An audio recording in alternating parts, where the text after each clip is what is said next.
Meeting will now come to order. Let's all stand for the Pledge of Allegiance. Attention, salute, pledge. I pledge allegiance to the flag of the United States of America and to the republic for which it stands, one nation, under God, indivisible, with liberty and justice for all.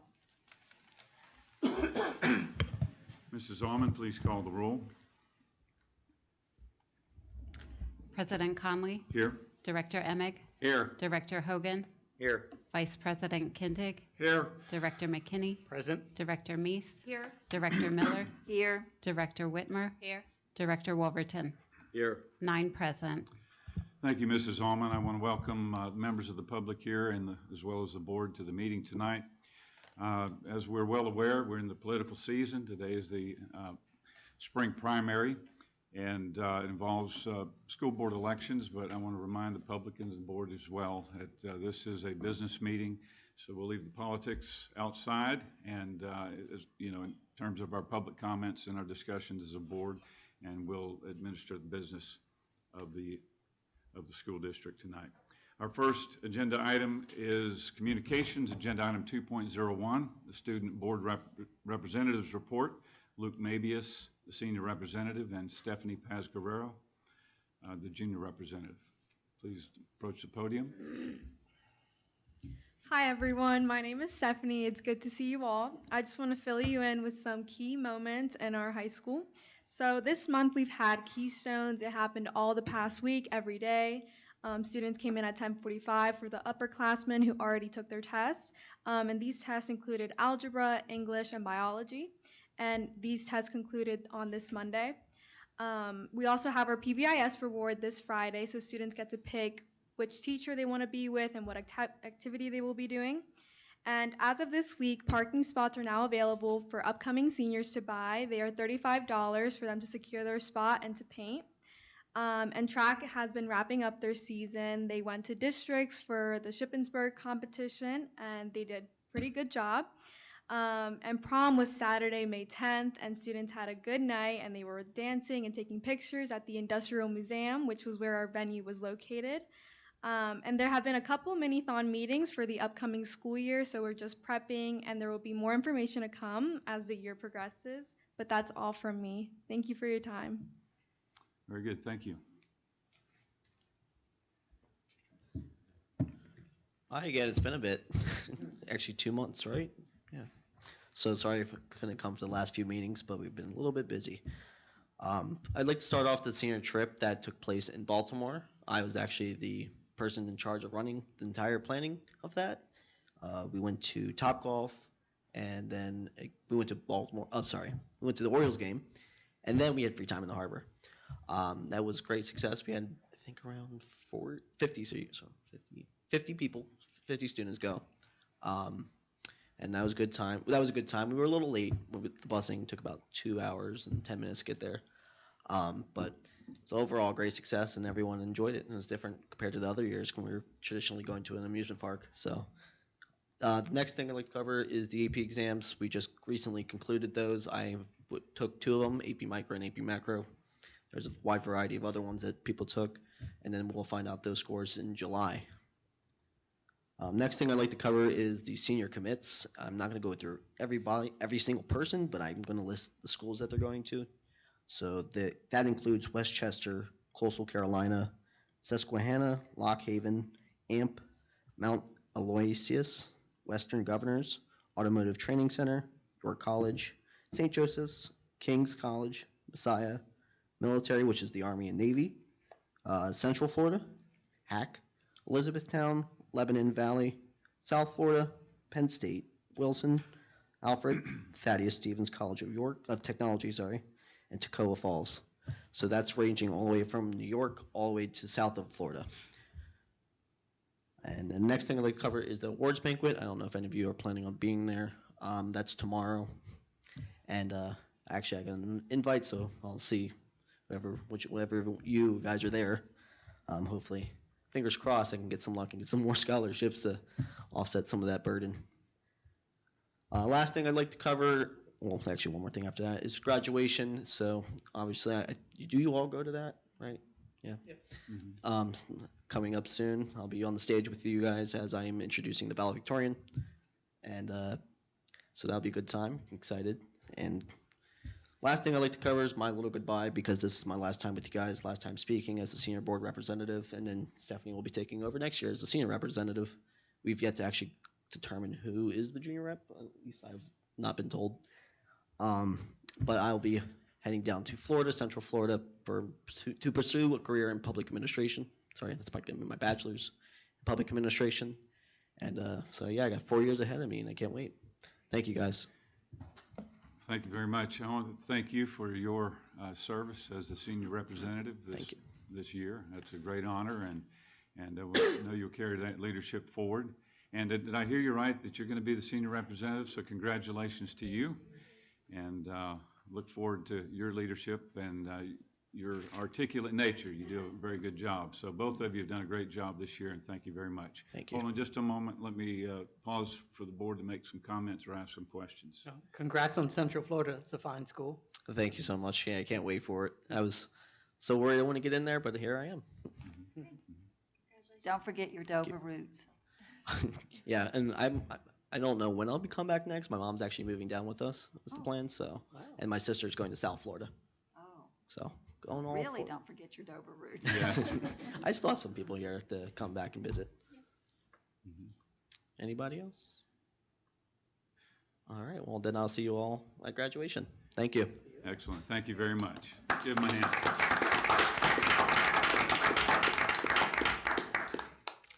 Next agenda item 3.01, the Weigelstown Elementary presentation. We recognize outgoing principal, Mr. Mike Kromka.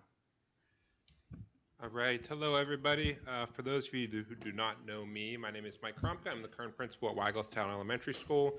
I just want to take a quick minute to recognize a couple of my co-presenters here. We have Mrs. Wendy Bear, a fifth grade teacher at Weigelstown. She is also the advisor for the fifth grade Envirothon team and STEM committee member. And then we also have a very special guest, Miss Sadie Eberly, third grade student at Weigelstown, with her mother, Mrs. Eberly, and her brother, second grade student Clayton, is here for moral support, right, Clayton? Seeing Clayton here gave me a boost of positive energy, so he's already doing his job. So today we wanted to talk a little bit about STEM, but we have a little bit of a different twist for you because it's building family connections through STEM, and specifically what we're doing at Weigelstown to do that. At Weigelstown, we do our best to start everything that we do with these things in mind, specifically the different presentations and items that we discuss. So it's good to look and it's good to reflect. I know that we have awesome posters in the front, or I guess behind some of our board members up there, that show our mission and vision, but this drives us. I know we have some really important things to discuss today, but this presentation is one of those important things. And this mission and this vision is driving what we're doing. And I really think through the presentation, you'll see this mission and this vision come out in a rather unique way. So first, I wanted to talk, before I hand the reins over to Mrs. Bear, about what is STEM. Many of us already know what STEM is. I respect that, but I know that we have a rather diverse audience. So just highlighting real quick, science, technology, engineering, and math. You guys had a wonderful presentation from some awesome folks at LIBE just a couple months ago about the STEEL standards. So just highlighting here, the STEEL standards in STEM are not the exact same. So the STEEL standards are standards that we are tasked with from the state. They're new to us, they're new to everybody, and we have some awesome folks who are really doing their best that they can do to tackle the STEEL standards and how we're going to implement them. STEM is not a standard. STEM is everywhere. Whenever we're talking science, technology, engineering, and math, we're trying to work with our students to get them to see how STEM connects to a wide range of different unique pathways, unique experiences, so that whenever we have, the 5-year-olds through the 18-year-olds who are our current students and our future engineers, doctors, electricians, industry workers, teachers, that they can see where STEM is applying and it's preparing them to pursue the avenues that we want them to pursue or that they want to pursue. So keep in mind the difference between steel standards and STEM. Okay. The next thing that we want to do is highlight how Weigelstown has been tackling STEM. So remember, steel standards are new. STEM's been around for a very, very long time.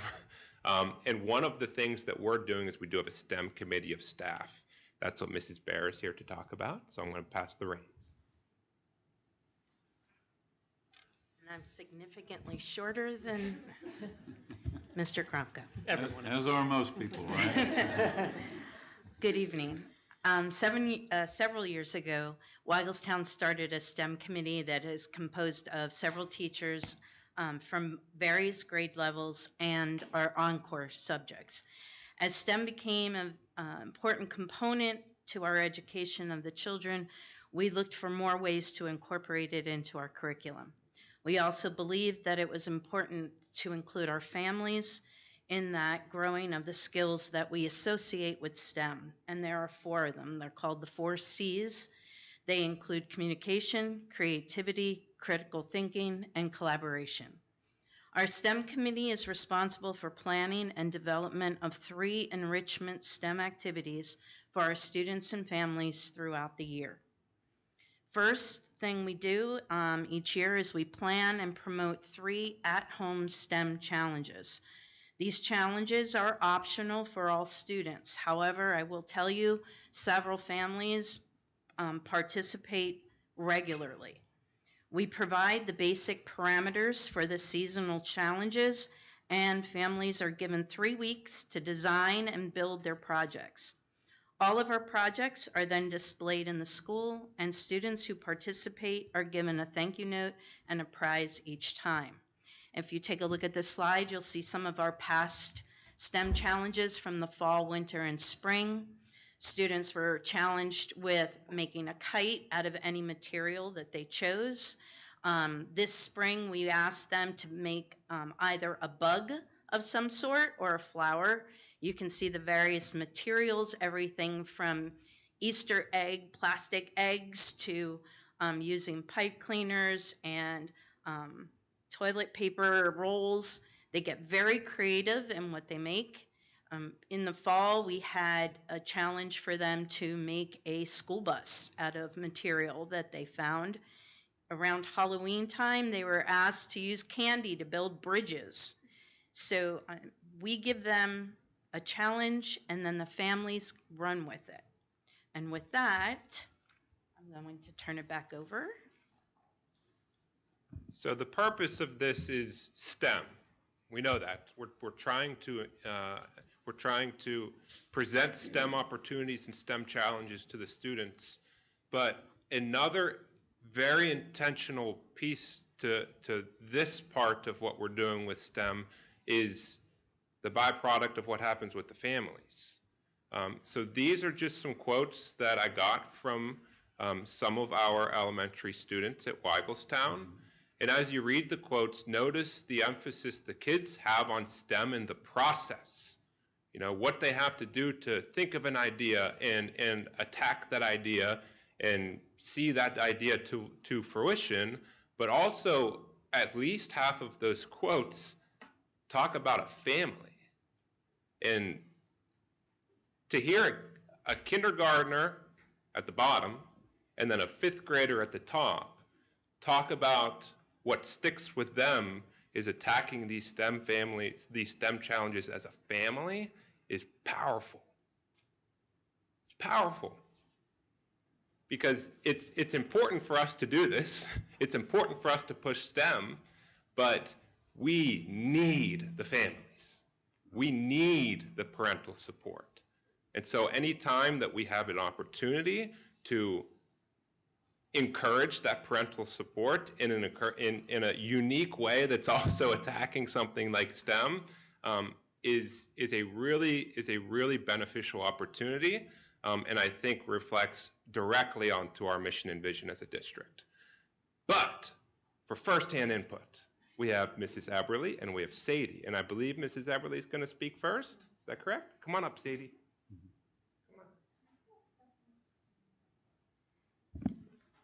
I'm Katie. I'm Sadie's mom and Clayton's mom. I really enjoy doing the program with them and watching them collaborate with each other, brainstorm different ideas, what they like, what they didn't like. Sometimes I would give them a budget of what they could do and they'd have to work within their budget or just what we had around the house. And it was fun listening to them, like what they came up with, and get input from the rest of the family and learn how to use even different power tools that we have around. So that I really enjoyed with them, and learning, like enforcing being resourceful and planning for them, and how out of the box thinking, and just communicating when you don't necessarily know how to do something, and learning from someone else or saying that you don't like it this way, and how to communicate with each other effectively.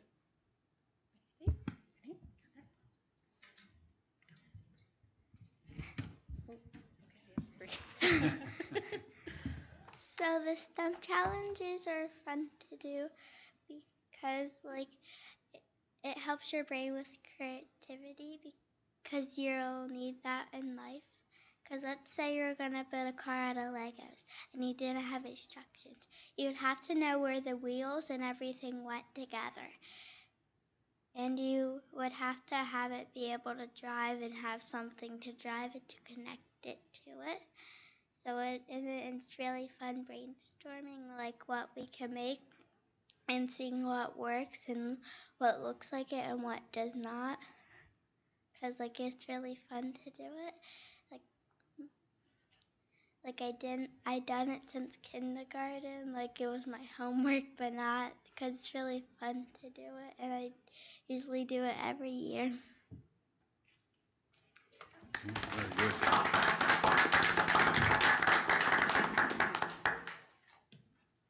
So to see the connection to STEM, but also the connection from a mom to a daughter to her son, and the original thoughts from Sadie too. I mean, to think of that Legos connection, and it's like building a car out of Legos without directions. And to see that coming from the third grader's brain is really inspiring to me. It's really cool to see. So that's what we're trying to get right there. But we have a couple other things to talk about that the STEM committee is also doing to promote STEM, and promote it in ways that encourage family connection too. So I invite Mrs. Bear back up. The second thing is our spring family night. We have always incorporated some sort of activity that engages families together to work. And some of the things we've done is we've had a bottle flip challenge, a retrieve my keys from the drain challenge. Families had to use materials in our maker space to build some sort of contraption that would allow them to dig the keys out of those green pail drains that we created and built for them. We've also have several make and take activities, and that include marble mazes, balloon rockets, and Dixie Cup parachutes. Each year we prep enough materials for 200 participants, and most of the time by the end of the night, the materials are gone. Most families come down and try and find out what we're doing this year. Our final STEM challenge that we plan is our building-wide K-5 STEM challenge. It occurs each year in May, and every year we have a special theme. We develop the challenge, the presentation for the teachers, and we set the schedule when it's going to involve rotation throughout the activity. One year we challenged students to build a shoe for a specific person, occupation, or sport. Another year we challenged students to build an arcade game. Then those games were all placed in our gym, and the classes rotated through on a schedule, and they all got to play the different arcade games. One of the most popular challenges we gave them was to build a mini golf hole, and then every class had an opportunity to play a round of golf. This year's theme is Save Our Oceans. Students in K-2 will learn about ocean animals and the threat of plastic has on them. Then they'll use recyclable materials to build an ocean animal that will be displayed in our display case. Grades 3 through 5 are going to learn about the threat of microplastics, and then they will design and build a prototype of a tool that can help collect plastic from the ocean or clean our beaches. STEM education cultivates critical thinking, problem solving, creativity, and innovation, while also increasing student confidence. We're proud of the many STEM opportunities the students and families at Weigelstown Elementary have the ability to participate in. Thank you. Thank you all for your time. Does anybody have any Weigelstown STEM-related questions? No, but I have a side comment. Yes. I want to thank you for your service to Dover over these past couple years, and I extend you the best luck in your new position at Closer to Home. Thank you. Thank you, sir.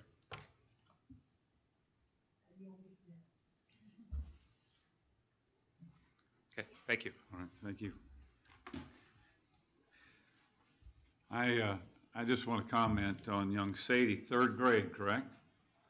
I think you should get that video and save it so you can look back on that when you're a chief project manager or a CEO or leading your own company, who knows, because that was a moment for you. I was really impressed with your ability to speak without notes and make complete logical sense. It was really good, so thank you for that.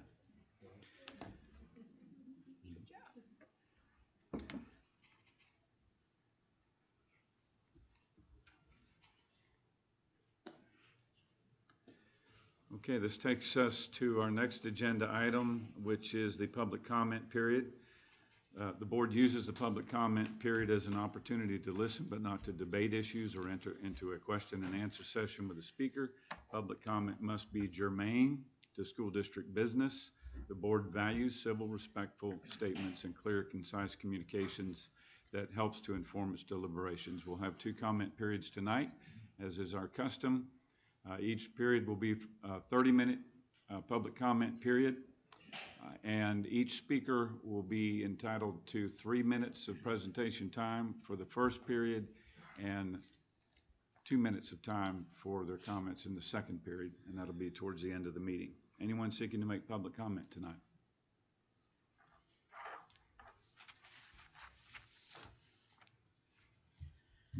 My name's Maria Wirtz, and I will sign in when I'm done. I have 3 questions. I know you don't answer questions, but I have 3 questions or things for you guys to think about and maybe answer later. The first one is, I'd like to know if anyone can tell me what's going on with the police station. Is Dover still looking at adding tech classes there? Because that was the last thing I remember being said. And the second part of that is, how much money would the district save by adding those classes so that the students would not have to go to York County Tech School? So that's like one question. And then the second question is, I see that we have 2 appointments listed for the secretaries. One is a 4-year and the other's only 1 year. And I was wondering why they're not both 4 years or 3 years, why one was 1 and one was 4. And I want to say congratulations to all the students at the middle school who received awards last night for academic achievement. And I'd like to take a moment to congratulate all of the seniors who went to live, and I know for making it through to 12th grade and graduating, and wish them all the luck in the world. Thank you. Thank you, Ms. Wirtz. I can address one real quickly. The differences in those terms are set by state law and board policy. I wasn't sure if it was state or just board. Okay. The question you had related to how much money we would save, we'll have to ask the business office for that.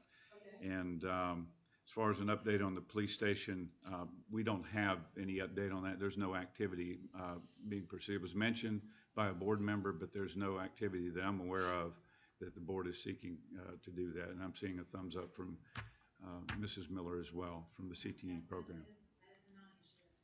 Okay. Okay. Like I said, these were just things that were in the back of my mind, and I was wondering what was going on there. Okay, very good. Anyone else seeking to make public comment?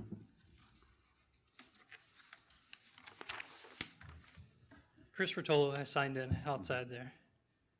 I just want to follow up on some comments made last week in regards to CCA and cyber school funding and its impact here at Dover. I went through the multiple of the 20-some pages financial report and have found a payment of $277,244.74. To put that in perspective to our students here at Dover, that's 3.75 teachers' annual salary here at Dover that we paid out last month. Instead of that money coming and staying here to educate our students here at Dover, and it's not that exact amount every month, so it just ballparked it, but this does happen every single month. And I know you ask about not being political, but this is part of the issue that we have in Pennsylvania. So as more community members learn how this system takes money away from the kids at Dover, my hope is they vote accordingly. As members of Public School Board, I would really like to hear us a lot louder and a consigned voice up to public schools in Harrisburg to correct this leaching of public school district funds. And I know Director Meese, as PSBA, has been very good at communicating when I had questions about any stances there. So I do appreciate that. The nearly $250,000 every month for a year is just over $3 million.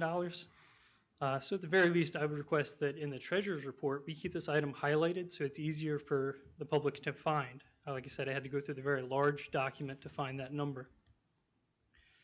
After 2 years, the board looking for some waste within our district, we couldn't really find anything substantial. We're looking at still having cuts. We're looking at using $1.7 million in reserve. So I bring this up because fixing this funding equation would have us not using reserve funds. Instead, we'd have $1.5 million extra, which would be great. I think everybody happy about that. So I urge everyone on the board and those running to be on the board to sound the alarm to our representatives. It has to be so loud and so clear that there's no doubt that changes must be made. Without these corrections, we will at some point be faced with raising taxes and are currently looking at increasing income taxes, which I believe passed, so that's going to be on the agenda for, or on the ballot in November. So I ask you as my closest local representatives to take action to support our kids. Thank you.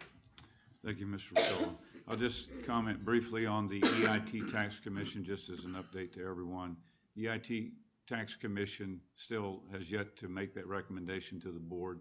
They've taken some action in their public meeting, but when we receive that, we will be the ones that determine whether that goes on the ballot or not. So that'll be deliberated at a future date. I just want 5-2 votes. I know it's proceeding forward. Right. That's my own. Yes. All right, anyone else seeking to make public comment? Seeing none, public comment period is closed. Announcement of executive sessions. We had executive session on May 13th, prior to the meeting to discuss a labor issue. We had an executive session following the meeting following the planning meeting to discuss a legal matter. The meeting request was by a member to be held after the planning meeting to discuss a personnel matter, but it really ended up being a legal matter. Next item on the agenda is the consent agenda for resources. Any members seeking to remove any items from the consent agenda? Is there a motion to approve the consent agenda? So moved. Director Emick moves. Is there a second? Second. Dr. McKinney seconds the motion. Is there any discussion? Just congrats to our retiree. That's a position as a head cook that affects every child every day. So thank you for your service. All right, Mrs. Allman, please call the vote.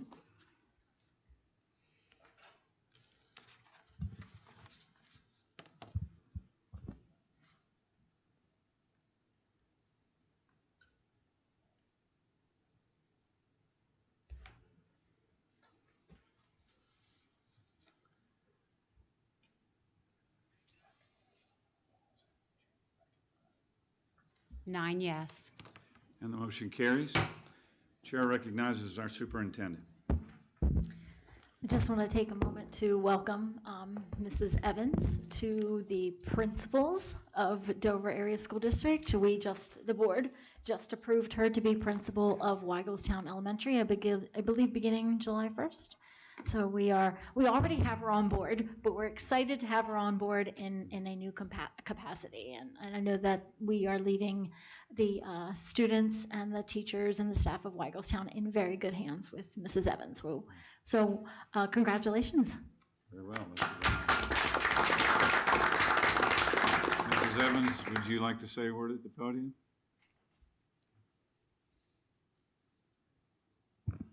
I'd just like to say I'm truly honored to be chosen for this position, and I look forward to working with all of you to help the students, staff, and families succeed. Thank you. Thank you very much. And congratulations again.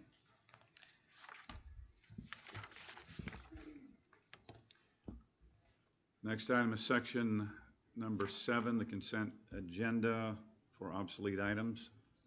Any member seeking to have an item removed from this agenda? Is there a motion to approve? So moved. Director Amick moves. Is there a second? I'll second. Director Miller seconds the motion. Is there any discussion? Mrs. Almond, please call the vote.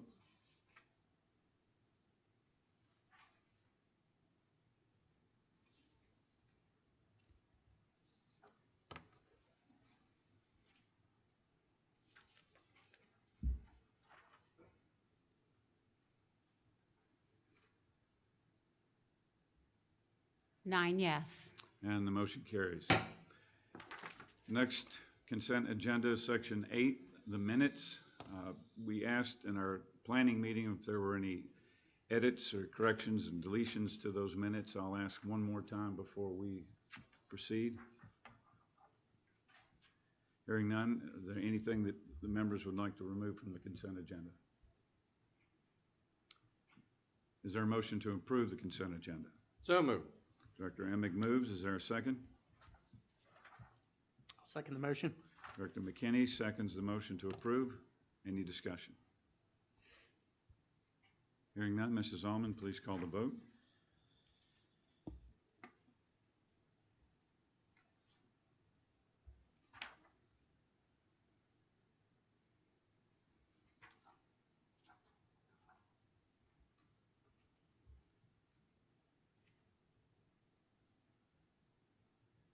Nine yes. The motion carries and the minutes are adopted. Section 9, Finances, Bills Pay Report, and the Treasurer's Report. I will recognize the Chair to brief on the Bills Paid Report. Okay, on the bills paid report, Director Miller had a few questions which were answered by Mrs. Weaver concerning checks written to Berks County Intermediate Dairy Area School, Harbor Creek, and Youth Services. They were for some treatment of students. That was it as far as checks paid. Questions. On the treasurer's report, when I compared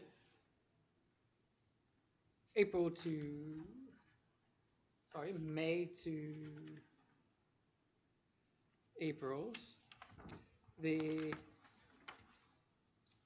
large 2008 bond payment, was that a balloon payoff payment? It's a standard payment. Okay.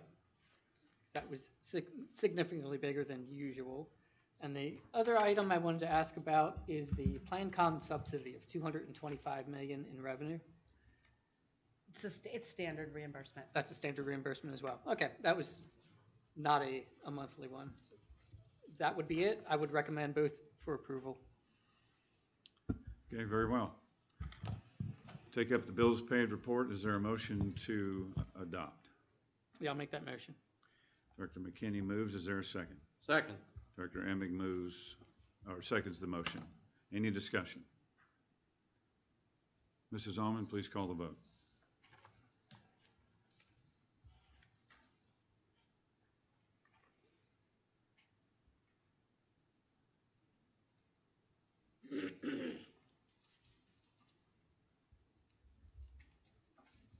9 yes. The bills paid report is adopted. Treasurer's report, is there any questions to ask on the treasurer's report? Is there a motion to adopt? I'll make the motion to approve.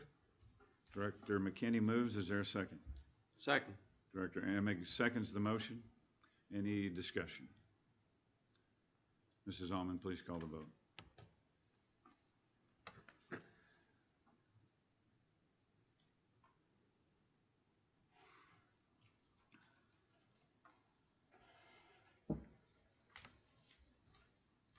Nine yes. And the bills paid report is adopted. I'm sorry, correction, the treasurer's report is adopted. Agenda item 9.03, culinary depot base bid of $107,740.11 for a walk-in refrigerator freezer and a convection oven funded through the Action for Healthy Kids grant. Is there a motion to approve? So moved. Director Emig moves. Is there a second? Second. Director Hogan seconds the motion. Is there any discussion? Mrs. Owen, please call the vote.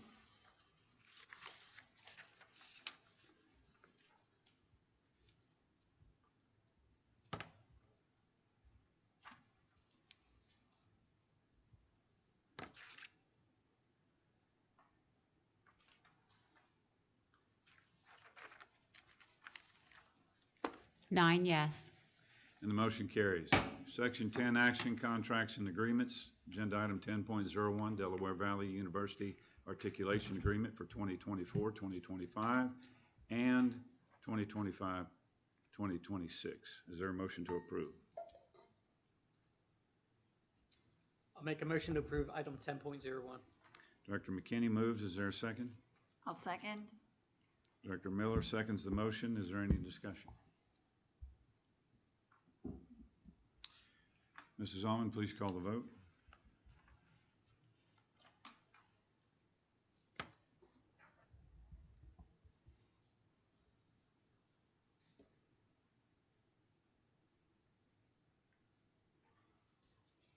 Nine yes. And the motion carries. Agenda item 10.02, the Penn College Dual Enrollment / Concurrent Enrolling or Enrollment Agreement. Is there a motion to approve? Make a motion to approve 10.02. Director McKinney moves. Is there a second? Second. Director Hogan seconds the motion. Any discussion? Mrs. Almond, please call the vote. Oh, I'm sorry. Hold on a moment. No, only that I believe Mr. Kintig had a question about this last time. You had I didn't want that to go unanswered. You had a question about the fee that's associated with that. Right. And I have Mrs. Miller here to answer that question.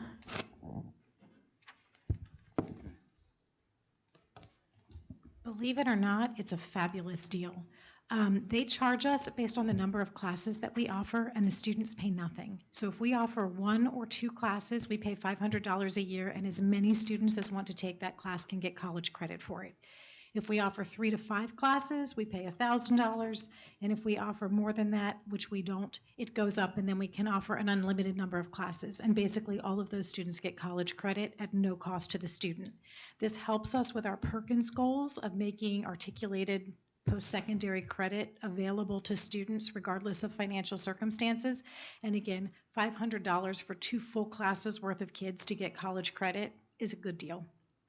Sometimes we offer 2 classes, sometimes we offer 3. It depends on the year.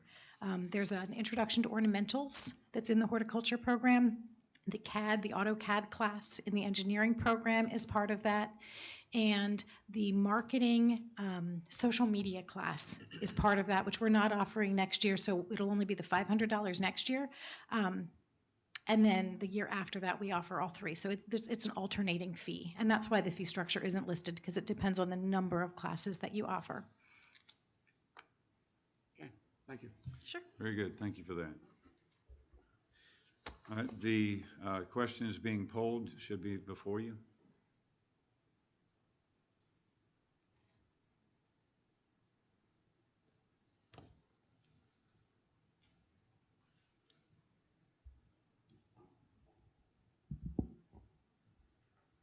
Does anyone not have that on their screen?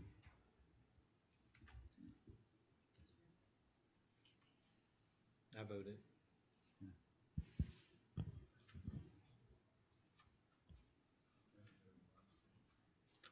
9 yes. And the motion carries. Agenda item 10.03, the York College Memorandum of Understanding for College and High School Principles of Management. Is there a motion to approve? Make a motion to approve 10.03. Director McKinney moves. Is there a second? Second. Director Emig seconds the motion. Any discussion?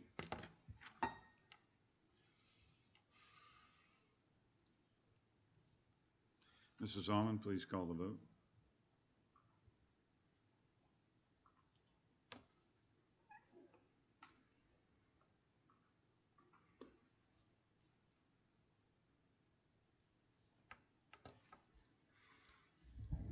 Nine yes. And the motion carries. Agenda item 10.04, Business Associate Agreement with York County Children and Youth. Is there a motion to approve? I'll make that motion, please.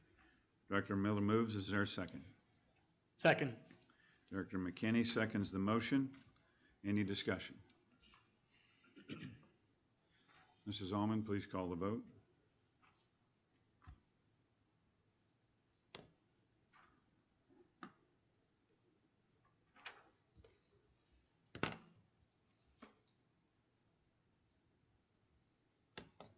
Nine yes. The motion carries. Agenda item 10.04, Business Associate Agreement with York County, I'm sorry, I just read that one. Agenda item 10.05, 2025-2026 Every Student Succeeds Act, ESSA Agreement. Is there a motion to approve? Make a motion to approve 10.05. Director McKinney moves. Is there a second? Second. Director Emig seconds the motion. Any discussion?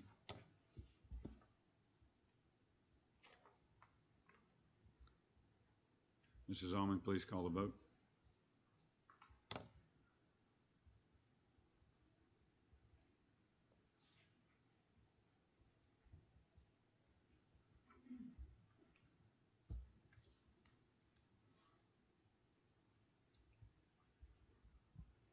Nine yes.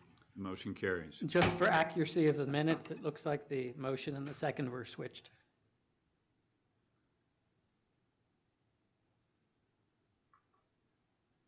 There's a motion by Director McKinney, second by Director Emig.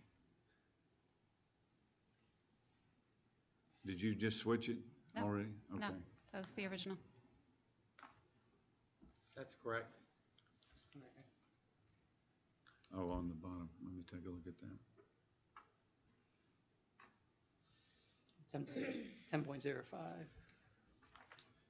It shows it. Mine says Emig McKinney.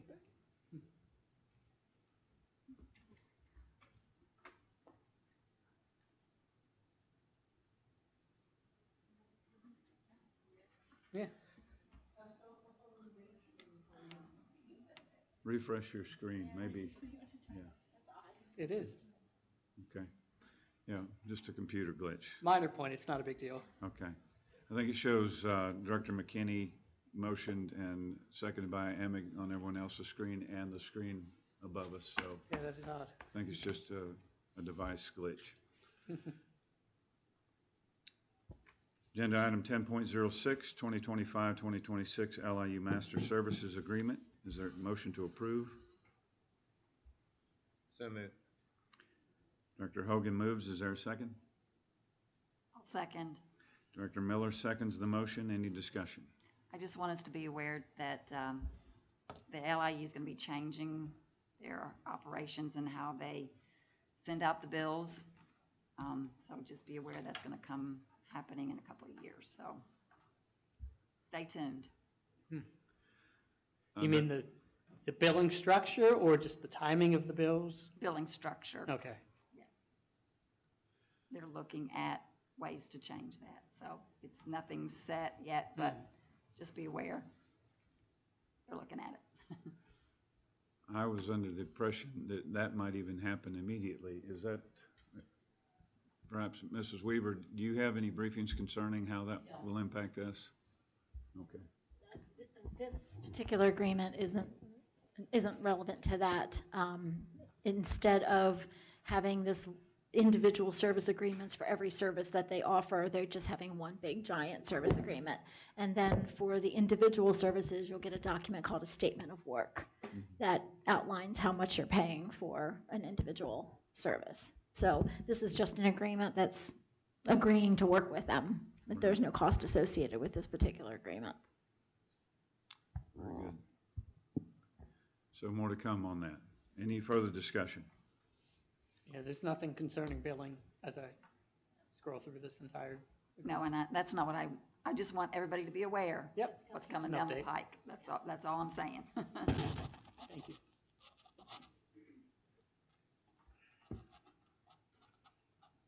Mrs. Allman, please call the vote.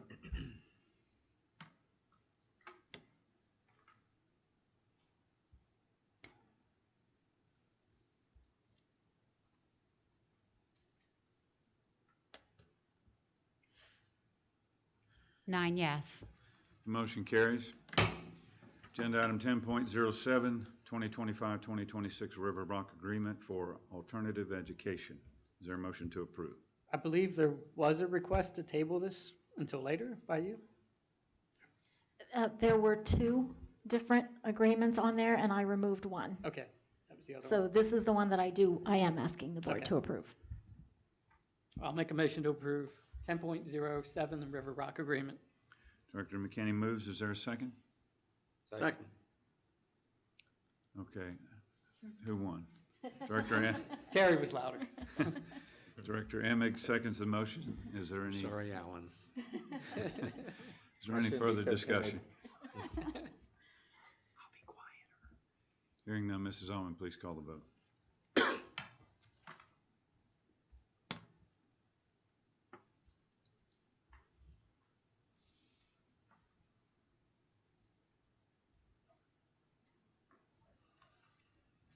Nine yes.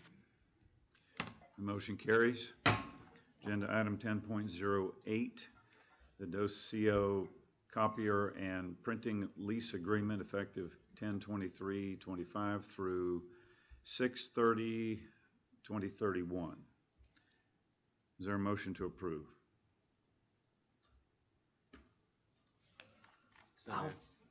I'll make the motion to approve I'll 10.08. Director McKinney moves. Director Hogan seconds the motion. Is there any discussion?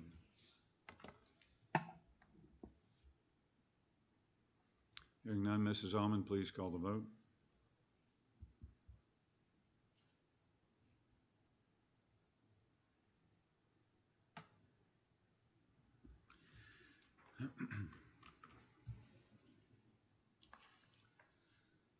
Nine yes. Motion carries. Section 11, action, agenda item 11.01, proposed final budget for the 2025-2026 school year, which includes a 0% tax increase and approves the use of fund balance in the amount of $1.7 million. Is there a motion to approve? I'll make a motion to approve. Director McKinney moves. Is there a second? Second. Director Emig seconds the motion. Is there any discussion? Yes, I have some questions. Starting with the fund balance on page 3, we listed at 15,561,516.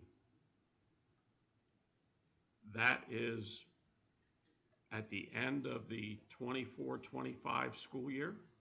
Is that correct? It's 25-26. It would be the beginning of 25-26 school year.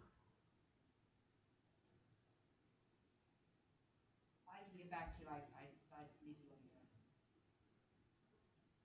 it. Does say beginning unreserved fund balance available for appropriation What during the page is it? fiscal year. Page 3. Page 3. Okay.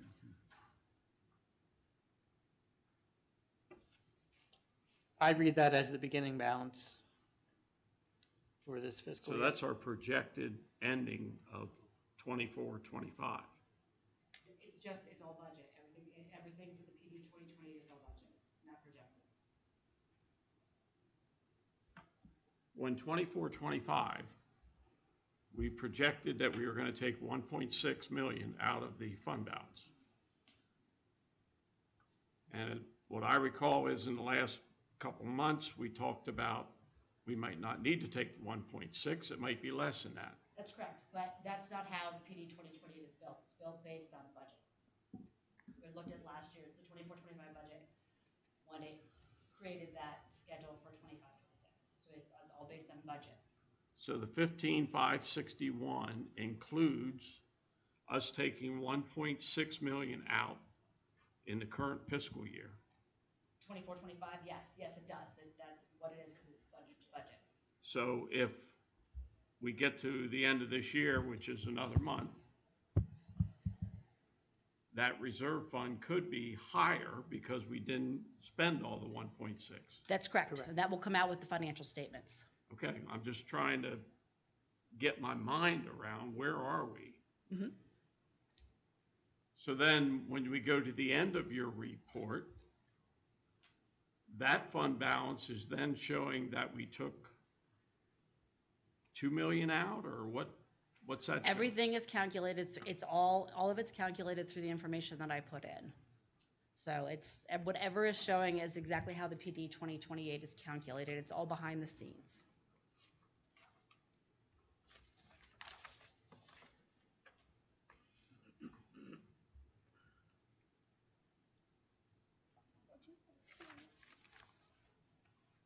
Okay, but I can go through the paperwork, try and figure this out, but we've thrown a lot of things around. We said we're gonna start, there's 227,000 we're gonna take out because of retirements and some of those things would save us. We talked about possibly 173,000 other reductions. We talked about, well, maybe we'd only do half that. And I guess my question is, what did you figure? Did you figure 0 other deductions besides the 225, or? When Mr. Connolly took the straw poll, it was 87, half of the 173 is what was agreed upon. Okay. So the fund balance shown at the end is including 225 plus an 87. That's correct. Okay.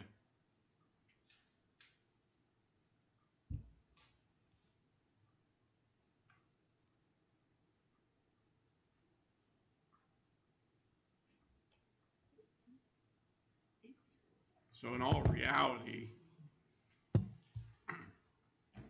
based on our best estimation, that fund balance should be higher than that when we get to the end of the year. Correct. Based on the fact we're not going to spend 1.6. Do we know what we're going to spend? Do we have any idea? Not as of right now, we don't, because we still have months of expenditures and months of accruals. Okay. So Director Kindig, on page 3, you had pointed out the 1.556, I believe it was, fund balance. Page 24, it has the ending balance of 13,805,000. The difference between that is that 1.756 that we're projecting to take out. So once we get the budget to actuals, that's going to be, definitely should be over 14 million remaining balance in the fund balance at the end of next year.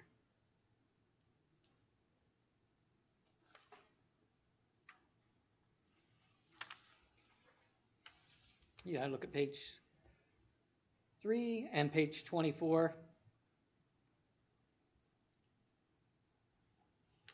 And then on the agenda as the anticipated fund balance usage of 1.756. That's the difference between those two numbers, exactly. Are you talking about the 13 million or the $14 million figure? The 13 million would be the ending funding balance with the projected usage of the fund balance. And then there's the 14 million. But down then when we below get the that. actual numbers in, we anticipate that's going to increase.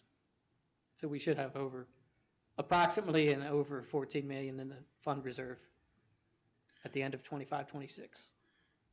Let me just ask a question, and I'm not doubting you. Yeah. But just to confirm, I'll ask our CFO if the statements that our treasurer just made, is that accurate in your estimation? Yes, I did a budget to actual during the committee meeting last week. Okay.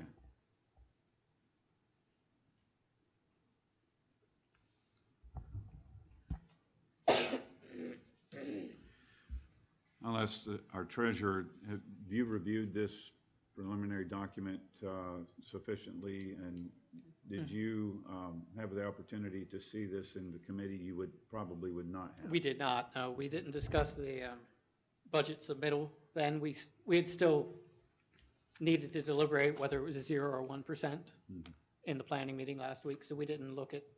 Well, she probably did not have this prepared last week, but we did look at the budget to actuals and discussed our options. Okay. As far as so we won't have the opportunity to have the finance committee make a recommendation on this, but as no, we don't treasurer, have time. We have to do this tonight. As treasurer, do you recommend adoption? I do, yeah.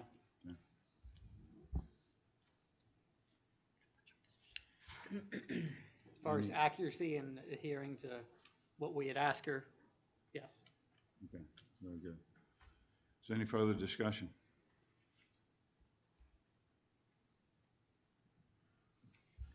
Just as a reminder, this is a preliminary budget, so our numbers could change by the time we get to a final budget recommendation. So this is not the be-all and end-all here, but if there's no further discussion, we'll call the question. All right, Mrs. Allman, please call the vote, please.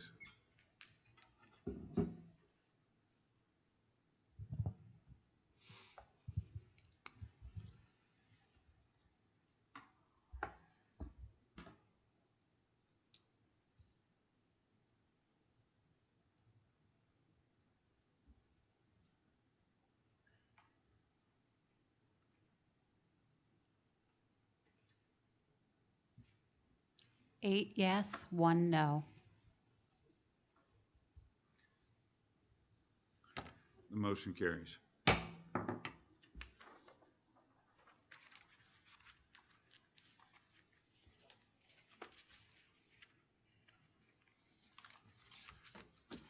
Agenda item 11.02, the DAEA grievance 2024-2025, number 3.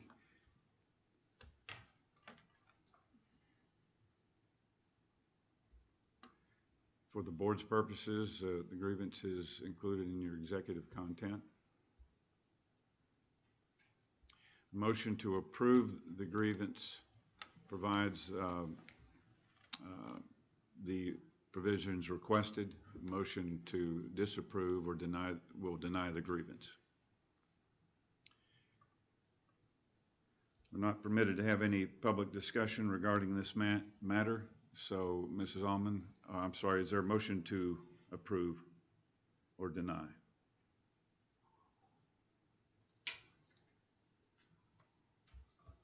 Just for clarification, motion to deny means we are denying the grievance, correct? Right. Is that the correct way to state that? Right. I make a motion, we deny the grievance. Second. Director Kendig motions to deny, and Director Whitmer seconds the motion. We'll go straight to a vote. Is there any questions before we do so? Just for clarification.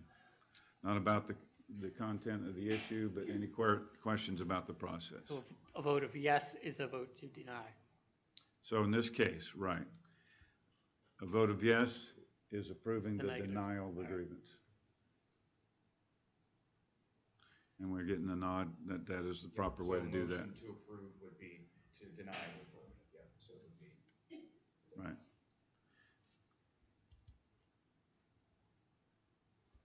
All right, Mrs. Allman, please call the vote.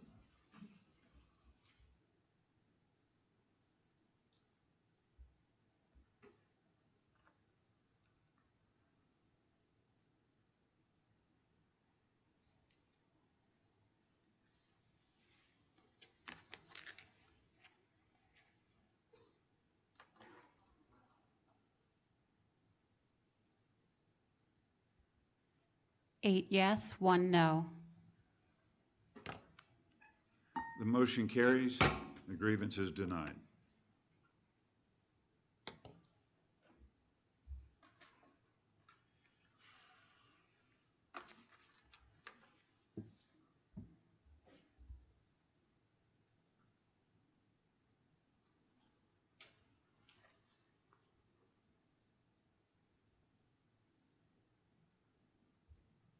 Having a little technical glitch here.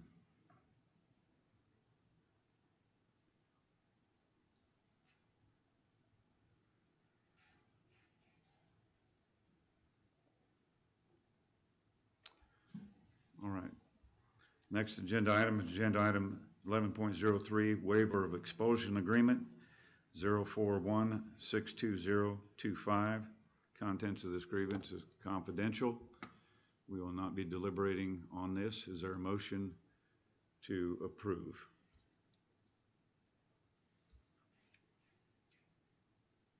I make the motion, we approve. Director Kendig moves. Is there a second? I'll second. Director Miller seconds the motion. Mrs. Almond, please call the vote.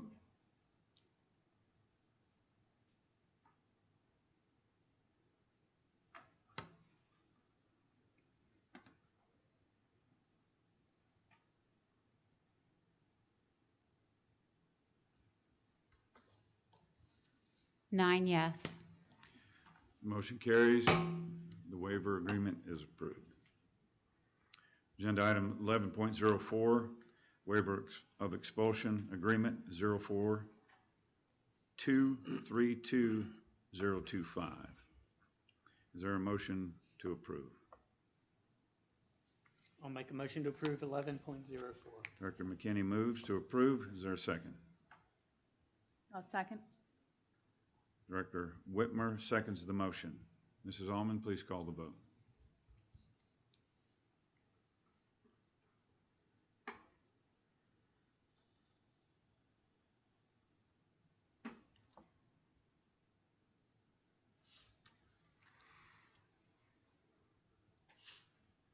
Nine yes.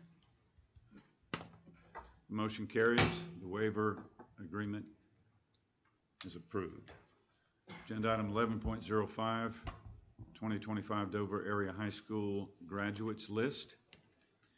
This is a happy day for a lot of folks. Is there a motion to approve the list? So moved. Director Emig moves to approve. Is there a second? Second. Director McKinney seconds the motion. Is there any discussion or comments? Congratulations. Well done.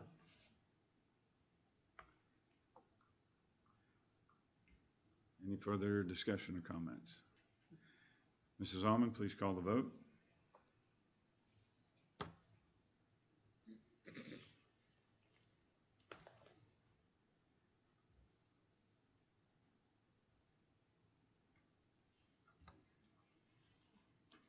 Nine yes.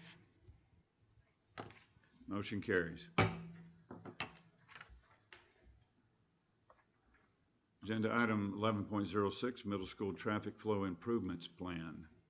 Is there a motion to approve? So moved. Director Hogan moves. Is there a second? Director Meese seconds. Director Meese seconds the motion. Let me ask the chair of the Facilities and Safety Committee, does the committee recommend adoption? I just have one question. And that maybe you can answer this, maybe. And maybe Director Hogan, you can help out as well. There's two phases that Mr. Fluke was proposing. The first phase was the gate, moving the existing gate down and putting that peninsula in. And then the second was installing the additional gates. So do you recall, he's just asking to do the first part of that? Or is he asking to do the whole project? The whole project, from what I remember. The whole project? So, okay, so yeah, that's what the drawing is showing. So it's moving the existing gate down, putting the peninsula in, and then putting additional gates up. So I wanted to let you guys know that the total cost of that, budgetary number for the entire middle school front parking lot project completed at one time would be about $19,000. Okay, just moving the first phase, just moving the gate would be 8,000. Second phase would be 11,000. So I hate to throw some confusion in that.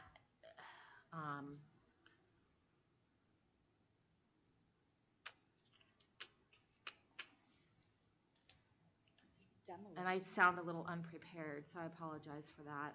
But it just kind of occurred to me. I was thinking the 19,000 for the whole project, but it's not stipulated in here. So I just wanted to make sure I was being clear with everybody. What's your question? Just looking at the map, it says down there, remove the island closer to the track, like the entrance to the football stadium. Yes. Yes. Is that involved, with like demolition involved in the price that you just gave us? Yes. So the exciting thing about this whole thing is that we can do all of the labor internally. So we have an amazing, talented crew that can do all of the labor. So it's just purchasing whatever demo equipment we might need, and then the gate and the concrete curb for the peninsula and so forth. And we're removing that for two reasons. One, since we need to install the peninsula where the gate is up higher above section C, we need to keep the impervious surface the same. So we have to kind of switch those. So we're digging up blacktop and putting a peninsula in, and then taking out the existing and putting blacktop in there. So we're like switching those. So that was a good plan. So we're gonna have to do that part, remove that island down there at the very bottom. We also need to remove that island too, because we want the buses to go down there and use that as a turnaround. So that's gonna clear that area. So the bus, like I said, the buses can go down there and turn around. And Correct me if I'm altogether, wrong. there's 4 gates for the total project. And There so would 3 be more 3 purchased? gates total, 3 gates total. So the one existing that we would move, and then we would purchase 2 additional gates. Oh, no, I see what you're saying. There's a 3rd gate going across there. Yes, 3. Is that correct? 3 down. I'm thinking 3 gates. I thought it was 3 total, Yeah. so my drawing might not be completely accurate. So you said it's being done in-house, but you mentioned paving. Are they using like a cold patch? Or do we have to? I don't Do we have have to the go answer outside for to that that question. portion? I would assume they're using a cold patch because it's not a very big area. Okay, it's doable, I guess. Yeah. The gates that I drew on there might be incorrect. They might need to go down lower. So across location C and across location D. So it's just 2 gates. Does that make sense? So move those gates down lower. Think we can get an updated map? Yes, I can definitely do that. Maybe we should table this, and I'm a little uncomfortable that I don't know all of the information, so I apologize for that, but, hey, we swing and miss sometimes, so I'll get more Well, information. the intent is to, so, Dr. Howe, this isn't gonna be done by the Yeah. school year, so we Right. have until. We have some time, so yeah. But the intent is for safety of the kids at recess and better structure of the busing, better instructions for parents dropping off their kids. It's a project that's needed. Yes. In terms of like the details of it, I don't think the price is gonna change waiting for an updated map. That's a good point. Because That's a good point. it's Yeah. just product. We're not True. basing it on labor, where these things are located. So for all intentional purposes, I would vote on it tonight if we feel like everybody's in favor. If there's some hesitancy, then push it back, but there's no reason to wait. I mean, that's a good point. I mean, it's, We want to get these guys working on it so they do Right. get it done by the school year. Right, and just my explanation of it has not been perfect. So I apologize for that, but to Director Hogan's point, we could just move forward with it. We were hoping this would be done before the start of school because of the buses and having to rearrange the bus configuration. But one of the important points is that we have this constant flow of traffic through the parking lot to avoid Canal. Those that are coming up, what is that, school? Is that school lane? Rather than going on to Canal, they'll just go right through our parking lot to get to that intersection. It happens all day long. And the middle school team has put up chains in order to prevent that from happening. But just between the buses and between the cars going through, and we do allow our students to go outside during their lunchtime, because sometimes they don't take the whole lunch to eat, and so then they're just sitting there making noise, so we'd rather have them go outside and burn some steam when they're finished eating. So it's just it's a safety measure all the way around. Yeah. Also, I've noticed over the years, I just very occasionally drop somebody off at the middle school, but at the beginning of the school year, it's always sent out the traffic pattern you're supposed to use, which is to enter from 74. But I see people coming in through Canal constantly when I'm dropping people off, which is, they either ignored it or chose to disobey it. So is one of the gates going to correct that issue too? Yes. Okay, Yes. good. It'll also help with traffic flow during football games, with parking during football games. It is the middle school, but our stadium is there. And, so there's a great deal of traffic in that area at any given time. It's hard to believe, but Mr. Fluke was explaining the buses come through there, and when they're loading and unloading kids in the morning and afternoon, cars are coming through there. They're and coming cutting through. there, and Yes. there's kids getting on and off the bus. So, yeah, okay, so I'm comfortable actually just moving forward with the vote. So I don't want to take it off. I want to keep it on there.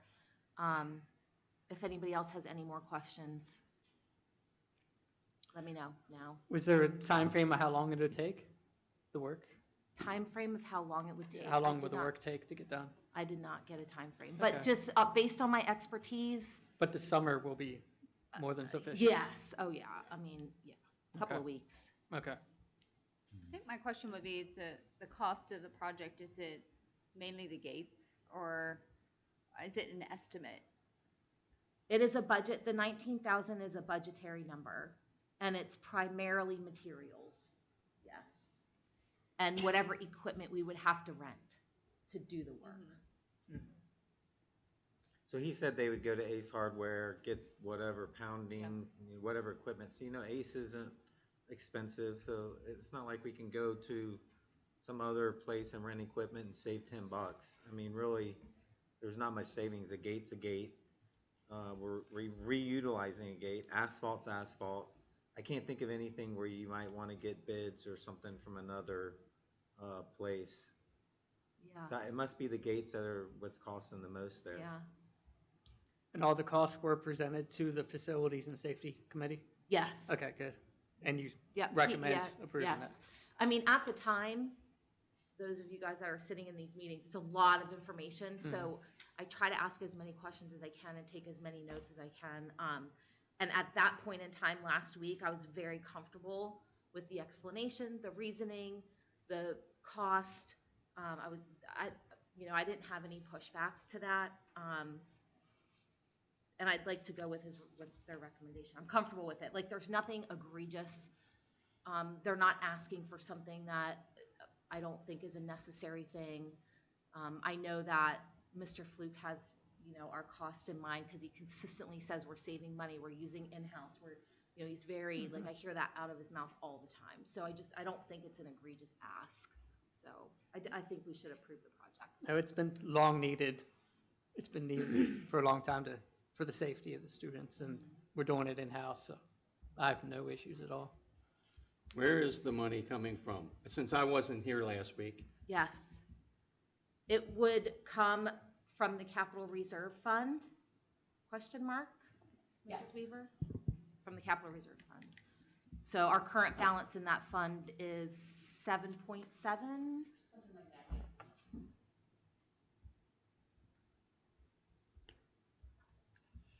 What is the impact on parking spaces? So there won't be any impact on parking spaces. As far as adding to or removing from, there won't be an impact. Because the gates are not going across the any parking spaces, they're going across the thoroughfare of getting to the parking spaces. The gates are going across those, so there won't be any impact to the parking spaces.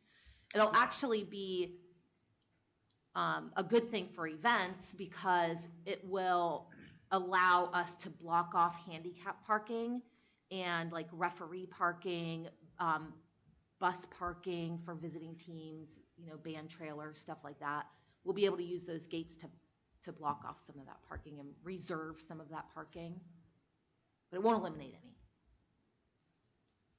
Director Hogan, did you have something? Yeah, those parking spaces were there for the high school, and now they're not like we're adding or taking away. It's like It student may look parking. like they're not being used. That's because the high school is now located somewhere else. Good But point. they're still being used for events, football games, basketball game, or soccer, Yeah. track and field, and they use that for recess for the middle school, and they want those gates up so someone doesn't come flying through the parking lot and hit a couple of kids.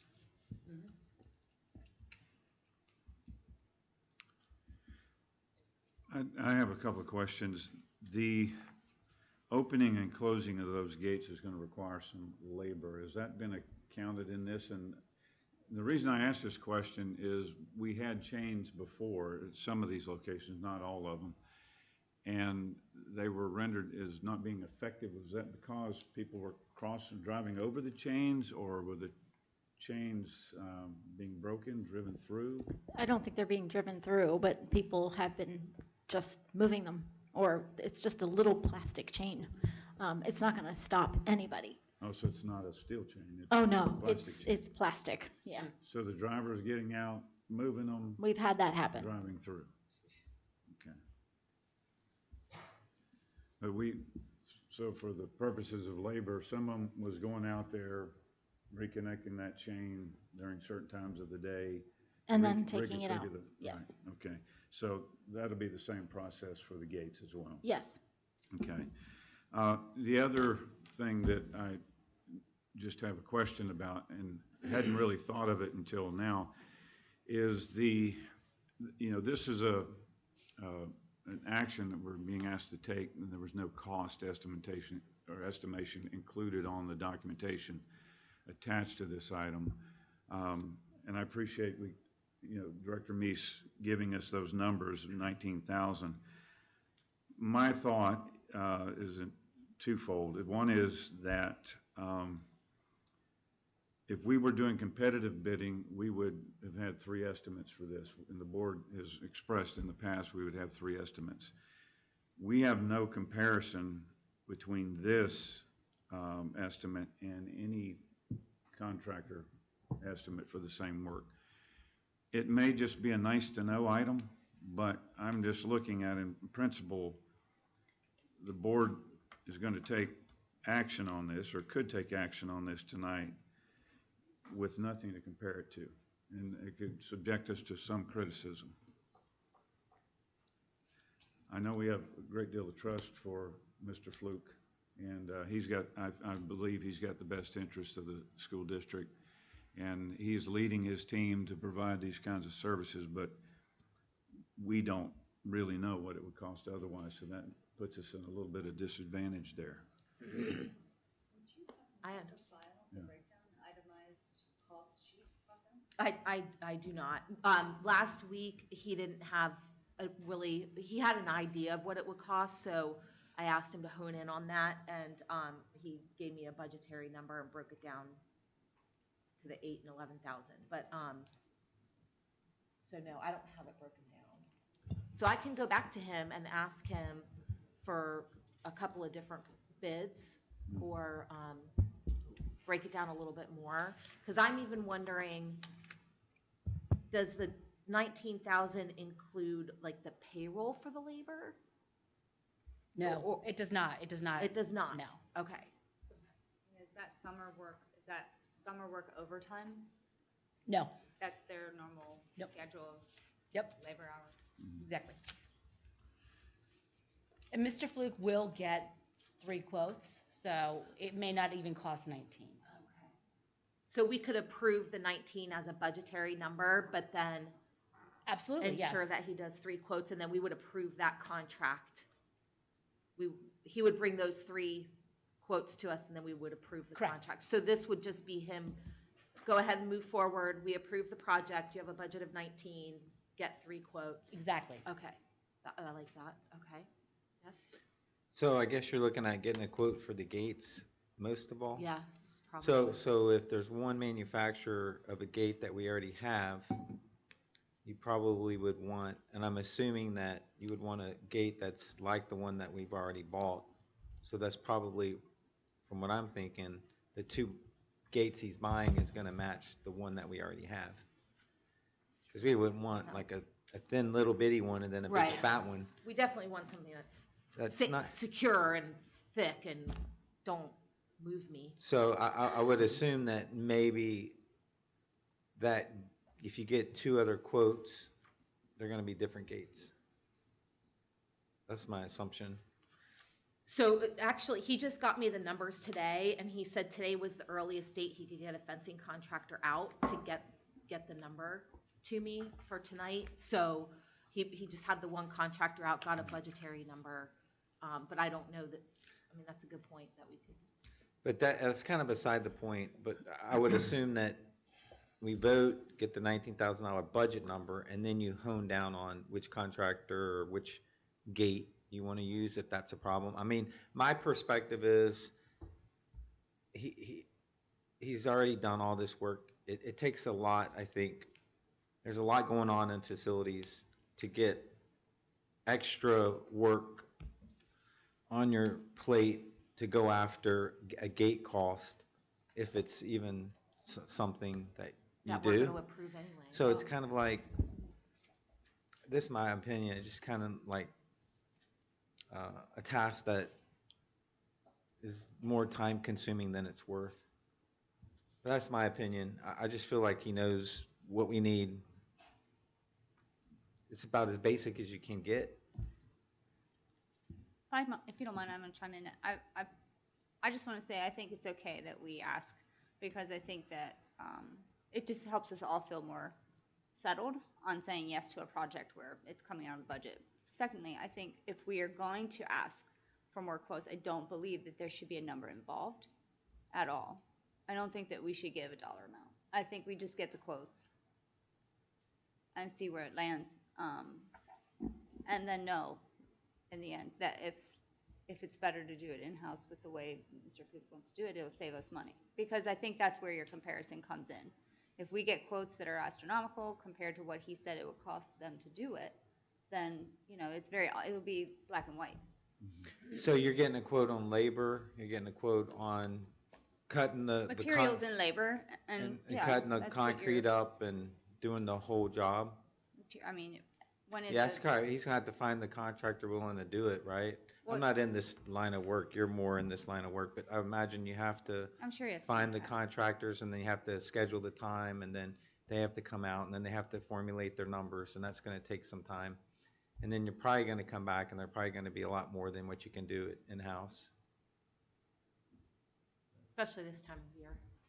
Which helps us then. You could probably call 20 In the end, it contractors does and help us. 2 might call you back. Let me ask you this. I know that we are, we got a couple competing things here. We have a limited time in the summer.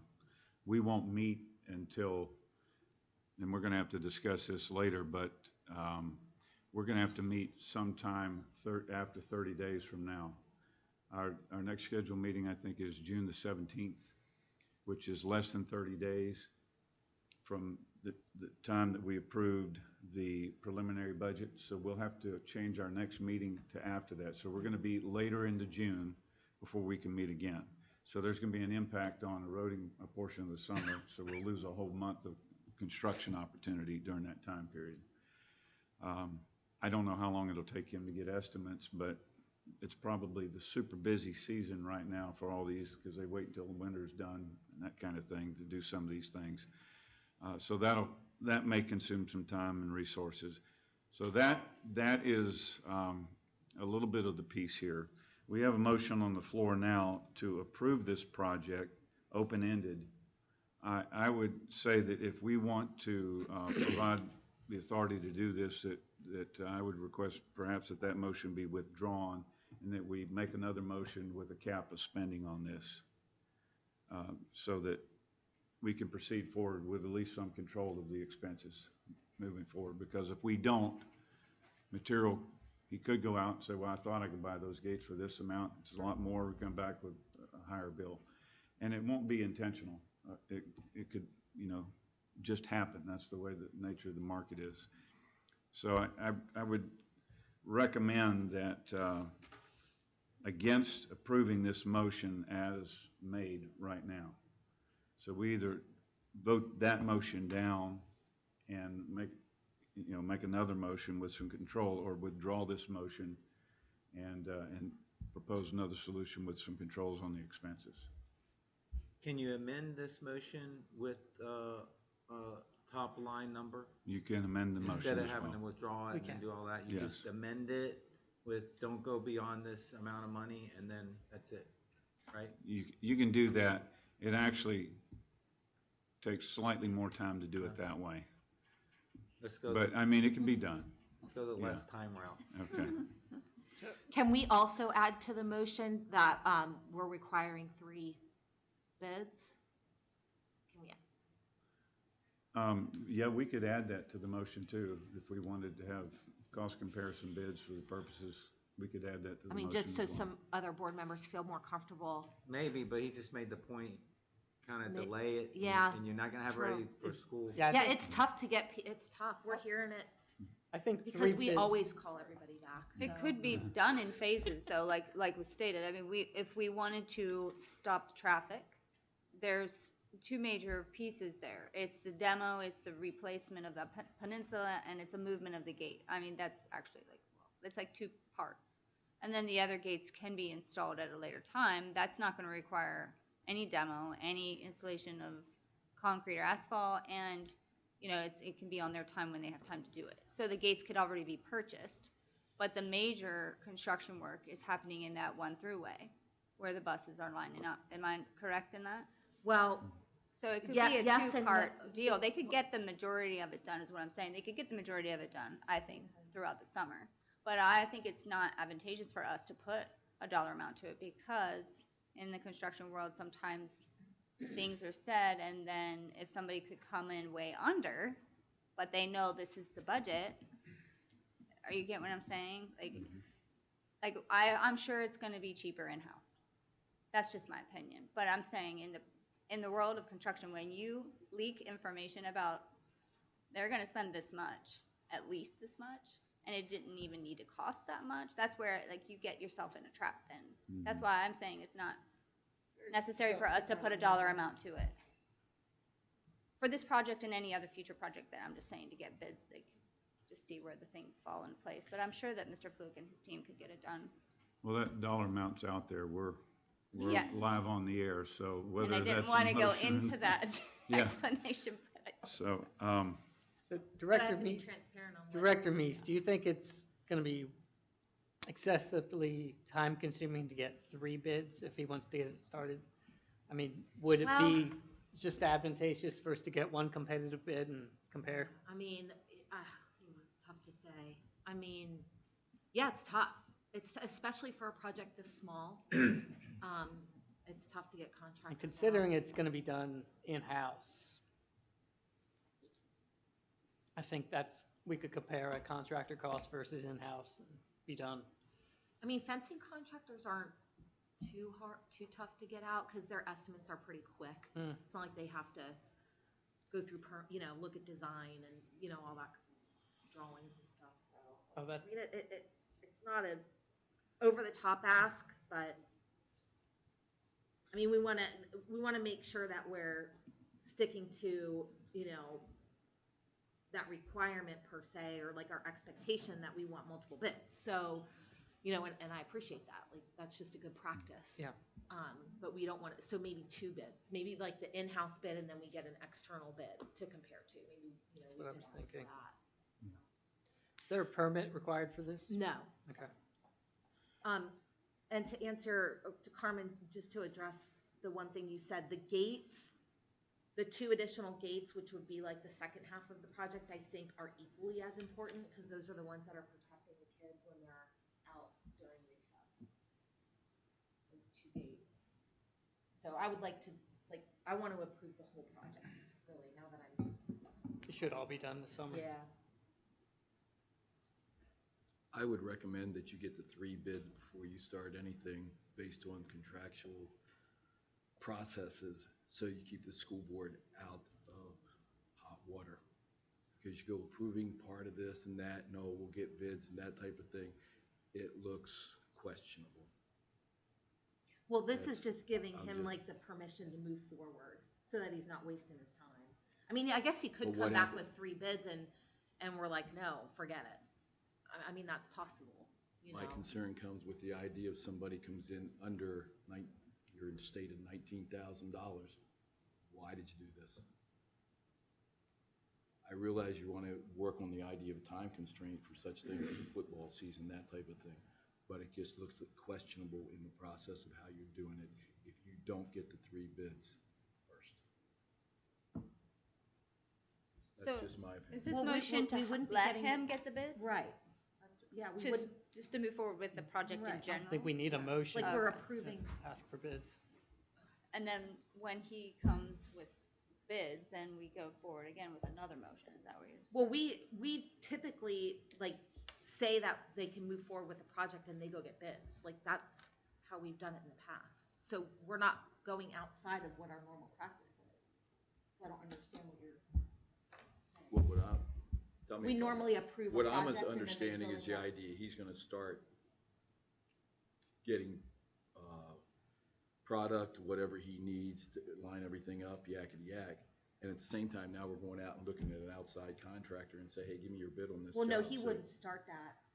So we would approve him now tonight to move forward with the project. He'd get bids, then bring those bids to us, and we would approve those contracts. So basically, you're telling me Unless he's- we do it internally. Well, that's what We have we're, to approve so anything. I'm confused at There's what no you're. intention. I'm confused at what the request is. Yeah. A bid to me is, I'm a company, these are my guys, this is my equipment, and in order to complete this project, I gotta go buy 2 gates, I gotta go do this. So that's a bid to me. It's a project, you gotta assume all of that. So if the school's doing it, Fluke is saying, hey, we're using our guys, so there's only regular labor, so you know that's gonna save money. You're not gonna be paying, most likely, a contractor more than you can do it. You're saving the profit margin for sure. Yeah. So then the equipment, he's already told us, he'd go down to Ace or some equipment rental, which is pretty cheap, and buy the equipment that he needs. So either the contracting company would have to own the equipment, and maybe there's some savings there. And then the price of the product. So that's where I'm confused in terms of the type of gates that are needed. The contractor would have to buy the same gates that we are buying or recommending, unless there's a markup on it. different gate, which is not gonna match the one that we already are using. So to me, it sounds like that's what a bid is. So if we're looking at approving this, to me, what I was thinking was we say, go with the project, 19,000 is the maximum. If you can find a contractor to do it less than what you can do it with, we'll consider them. Otherwise, you guys need to get started and don't go above 19,000. That's what I thought we were talking about. So we have no real intention of using an outside contractor. That's what you No. just told me. And that's what we just told the public. Yeah, that's what you just told the public. No, that was a question. I think No, that's that's what, not a that question, Alan that's a was, statement. sorry, Well, what's Director Hogan was explaining his thought process after. It was presented as discussion. being done Well, no, in-house. Hold up. We just made major repairs on one of our plumbing systems in-house because we have a very qualified person on staff. We purchased the materials, we made the repairs. It was an over $20,000 project. So I just looked in policy 610, purchases subject to bid quotation. I'm going to have to read a little bit of this to you so that you know, but it says, "It is the policy of the board to obtain competitive bids and price quotations for products and services where such bids or quotations are required by law or may result in monetary savings to the school district." And it gives guidelines for those competitive bids and how it's advertised. And it said the board shall advertise once a week for 3 consecutive weeks, not less than 2 newspapers of general circulation. It goes through a whole process of requirements here. There's several paragraphs detailing those procedures. Then there's a section on price quotations. It says, unless exempt by law, at least 3 written or telephonic price quotations shall be requested by the board for furniture, equipment, school supplies, appliances, costing base amount of more than $12,900, but less than $23,800. All contracts for construction, reconstruction, repairs, maintenance, or work on any school building or property having a total cost or value of more than $12,900 but less than $23,800. And that's all it says in that paragraph. It sounds like it should say something else. But if it is not possible to obtain 3 quotations, an MOU must be, or I'm sorry, a memorandum must be kept on file showing that fewer than 3 qualified vendors exist in the marketplace. The price quotation, written records of telephonic price quotations, and memoranda shall be kept on file for 3 years. Then here's probably the key stipulator. Work performed by district maintenance personnel. The board may authorize district maintenance personnel to perform construction, reconstruction, repairs, or work having a total cost or value of less than $12,900. We don't have authority to go above $12,900. So that puts us in a little bit of a pinch associated with that unless we have competitive bids that shows that we're saving it. And one of the things you can do in a contract is specify what type of gates you want used, and that's what the contractor's got to use. So, You can do it if you do a phase 1 and phase 2, because phase 1 was 8, phase 2 was 11. They're both under 12,000. That is a workaround yes, policy. that is questionable. Yeah, I wouldn't do that. It's one project. It's a project workaround. So I think we So you here's could my other probably do question. it on a technicality, Here's but we're talking about it in an open session. Yeah, Everybody but she knows mentioned to exactly what we're begin, doing. is this project 1 or 2? But beside the point, if I'm looking at buying a gate because the school needs a gate, I don't know how it works. I'm assuming I'm a facilities guy. I have a catalog or something of gates. This is the gate we want. So it's $10,000, but because I'm tax exempt and this exempt and wholesale, I'm getting this gate for $5,000. If I go to a contractor and say, hey, how much can you buy this gate for and install it? I don't think they're going to be able to sell it to us for $5,000, the wholesale price. They're going to mark it up so that there's a profit. Mm-hmm. So how can that be cheaper than what we can do something in-house? That's what I don't get. I don't think the issue is the cost at this moment. The policy made it pretty clear. It's over 12,000. We're going to need 3 bids. I think that's So where you we have to cannot go. do it in-house? Is that what we're saying? We can do You it can. in-house, but since the project is over 12,000, we need 3 bids by policy. Okay, so you can get the 3 bids, but you can still do it in-house? If the in-house is the most cost-effective, we'll go that route, yeah. So to put it in a little bit of context, the first time we heard about this was at the committee meeting last week. Is that correct? Yes, Yeah. that is So we've only really known about this for a week, so we shouldn't feel like we're under artificial pressure to rush this along. Not at all. Especially when it involves breaking our policy. The other context to have about this is this policy was adopted January 23rd, 2020. It's fairly recent policy, last revised February 18th, 2025. So we're well aware of our policy. So we would have no excuse if we broke our policy. Yeah, absolutely. Yeah. And considering Okay. considering we didn't have any of the numbers in front of us as a board as a whole, I think it's fair for us to ask for that. So one of the things I think we should also be mindful of is to not discourage Mr. Fluke, because he is trying to do the best thing for the school district. He knows there's limited funds and we're struggling with our budget. I don't want to frustrate him and him throw his hands up and say, I'm never doing that again. So I think he's to be commended for, trying to help us out. But we're bound. So I think we should follow our rules. So what am I, so we should table this, and I need to go back to him to get more information. So I need to ask him to get 3 bids because it's over the 12,000, or we're gonna divide it into 2 separate projects. If I could just interject. Yes, something please. that did come up during the conversation with regards to the copier last week is if you use co-stars, that supersedes the 3 bids because they do all of the work behind the scenes for us. Okay. Is that his source for the gates? That I'm just saying it could be, I'm It not could sure, be. but that's just something to keep in mind. That would be a good option, and it'd be Yes. a lot less expensive that way, too. I'm sure that he can get you the quotes. I know he didn't just make up that number, right? Yeah. So he has those. It would just be a matter of him putting it together. I believe the only contracting out he would have to do is for the removal of the island. I think that was it. Everything else is just purchasing materials for his team to do in-house. So I don't know if we need 3. Do we need 3 quotes for gates? Or is it just the whole project? Yeah, I think it says work performed by district maintenance personnel, cost or value.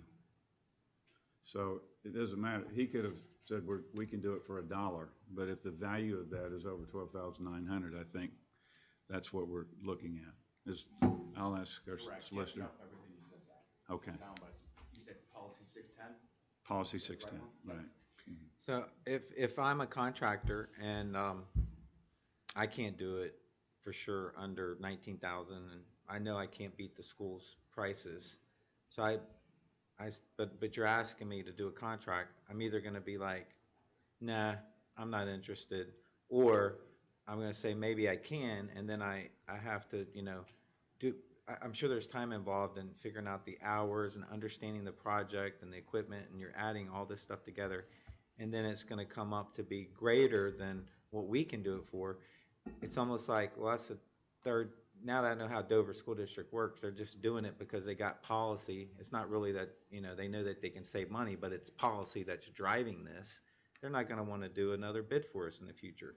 I'm just thinking that way if I were a contractor. I'd be like, no. Just to Well- clarify, we're not the only school district that's bound by those numbers, so that's universal. I'm new at, understanding this, but I'm thinking that, man, that makes it rough. Revised was because those numbers change every year. Well, not all projects are done in-house. There's going to be plenty of times we do need to hire out a contractor, and that changes. It's not like we do this with every single project, that we do all of our work internally. There are times we will have the intention of contracting out. Okay, so the only thing we're outsourcing is the paving and the island removal. That was the only thing we were suggesting that we outsource. Is that what we're wanting to get? No, they want the whole project. They want the hours involved in the island removal, adding the asphalt, the gates, whatever else it involves. I guess it involves directional arrows. I think he was saying some signs, some signage to tell parents, and they were going to put up signage. It's a project. Yeah. So I would say that from my standpoint, I think this is a good idea. The plan is good. It's just we can't approve them to go forward because we're bound by policy until we check some boxes for it. And we might find out there's some hungry businessman out there that's willing to do it for at or below what we're going to do. And if we can get it done by a contractor for the same cost, why use our own resources and equipment rentals and that kind of stuff? Sometimes you never know. Is this something that would go on municipal bid? sorry, for think this that's a bit? That's for when we sell obsolete items. That's where we discard I our mean, obsolete items. what am I thinking where we put bids out? What's the name of it? If we put up bids for this, RF. we don't need to do a bid for this. If we would do a bid for this, you wouldn't get it done this summer. So it's all word of, like, Fluke will call. It's where he knows, I mean, he can. But we get- don't yeah. have to put it on that website. No. Okay. Whatever that website's called, it's escaped my brain at the moment. Okay, so.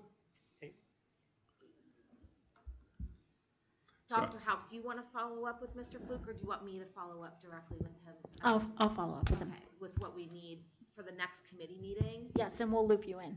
Okay. So is there a committee meeting in June? Are you planning to do it? Okay, Yes, yeah, okay. before the meeting. All right. So very good. So we have a motion on the floor.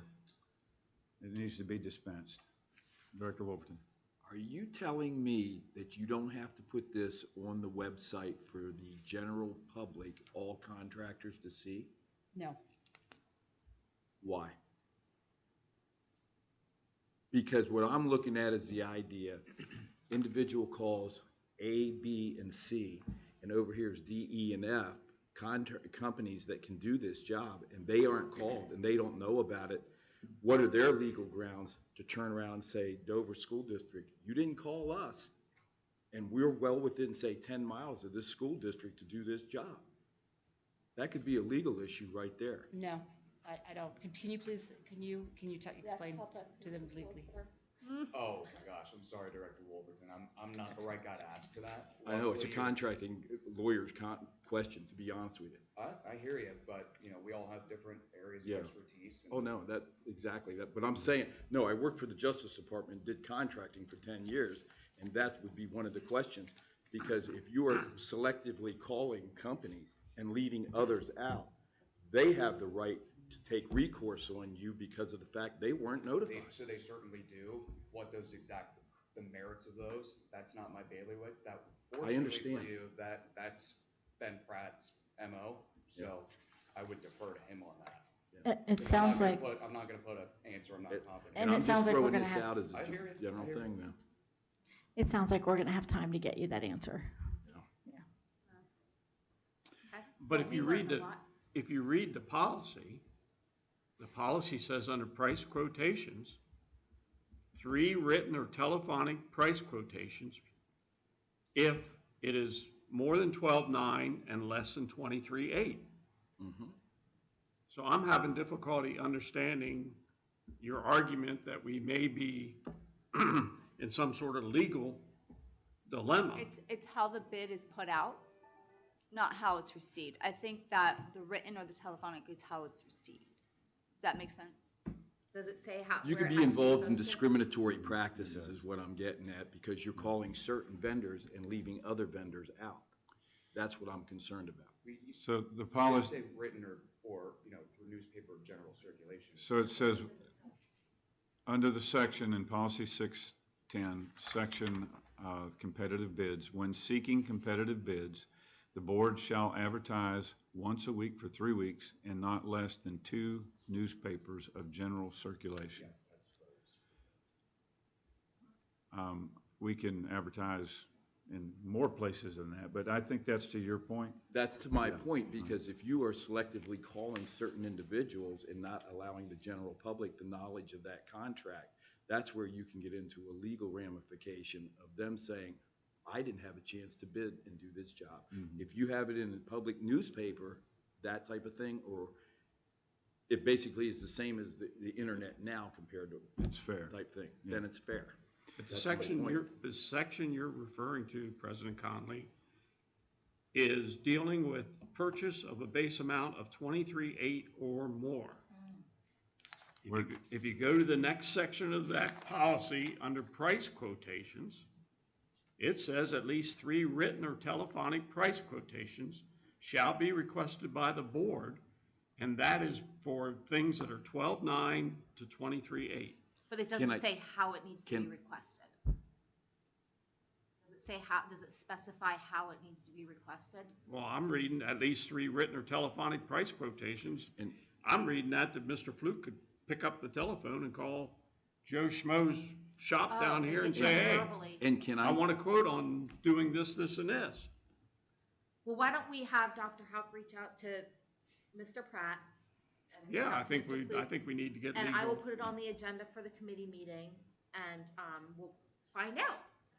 And I understand what you're saying in regards to the idea of being a policy. However, that policy may not be, how do I put this, properly written in the fact that you have to reach out to the entire population through a newspaper or the internet as compared to somebody picking up the phone and saying, hey, A, B, and C.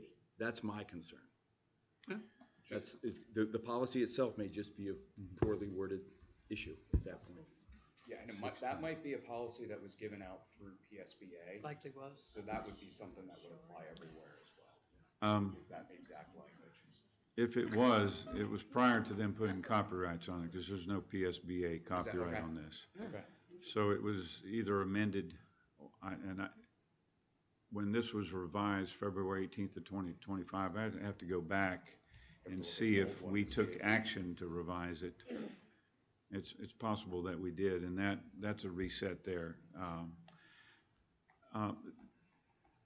The way the policy is written, and we'll have to refer to Solicitor Pratt on this, but there's a guidelines major section. The subsection competitive bids is the one that has no dollar amounts, that says the board, when seeking competitive bids, the board shall advertise once a week for 3 weeks in not less than 2 newspapers of general circulation. There's another subsection where it asks for price quotations, and that's where, as the previous speaker pointed out, there's a category more than 12.9, less than 23.8. That sounds to me you can't commingle those 2 subsections. That you have to advertise this in the proper way first, and then you can also do price quotations on these smaller items with telephonic quotations and that type of thing. So I would defer to our solicitor on that as far as making the fine It sounds to me distinction. like a step 1 and a step 2. You do the publication advertisement through the newspaper first, you get your inquiries, and then you get your written or telephonic communications after that. But I would defer to Ben. I'm sorry, I don't have that answer for you to say it with confidence. What's interesting is we did not have a meeting on February 18th, 2025, nor did we vote on a policy of this nature. So I'm not sure where that date's coming from unless it's... It was last revised. Yeah. So does the business office revise numbers to correct for inflation purposes? I'm looking at the February 18th, 2025 board meeting. Action item 5.02 policies. Found it? And policy 610 is included. Okay.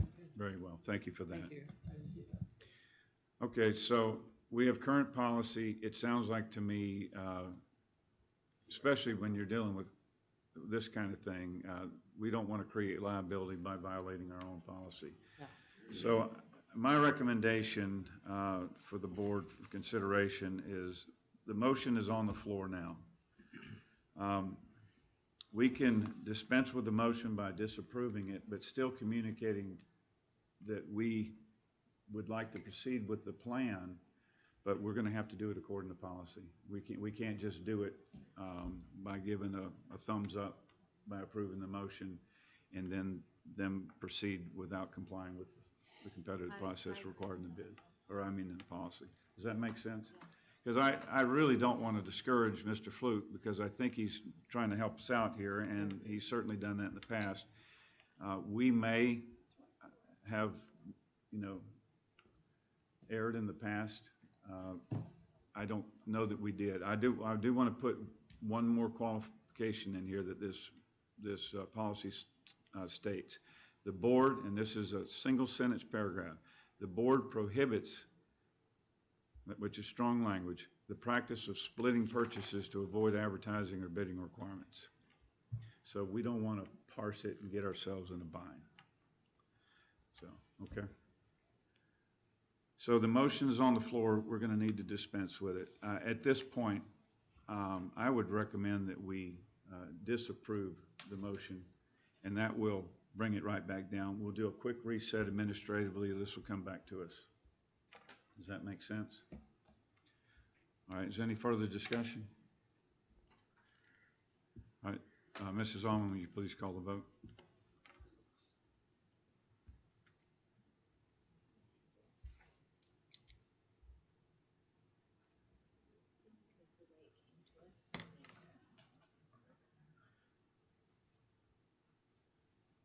So just for clarification, a motion or a yes vote is approving the motion as is, as we've already stated, is going to violate policy.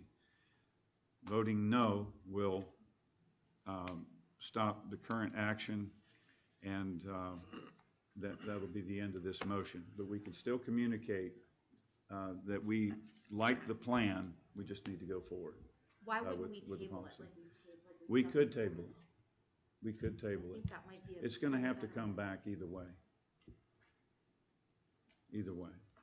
I just want to clarify, you know, if you're intending to vote yes, you're voting to violate policy based on the numbers that we have here. No. Okay. Okay. It's easier to vote So- no. If you're so worried my about intent the is to per- vote If you're no. worried about the perception, I would table it instead of vote it down. yeah, that's what I'm. You would? I would table it. Okay. So All we right. Either way, haven't- you have to go back to them, but at least it's, hey, we tabled it and here's why, instead of we voted That's my it down. concern, and here's why. yeah, and not just with Mr. Fluke, but the public in general. Yep.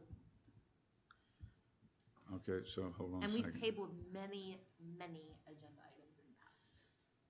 All right, hold on. Let me see if we can go back and withdraw our votes. Has anybody already voted besides me? Already voted.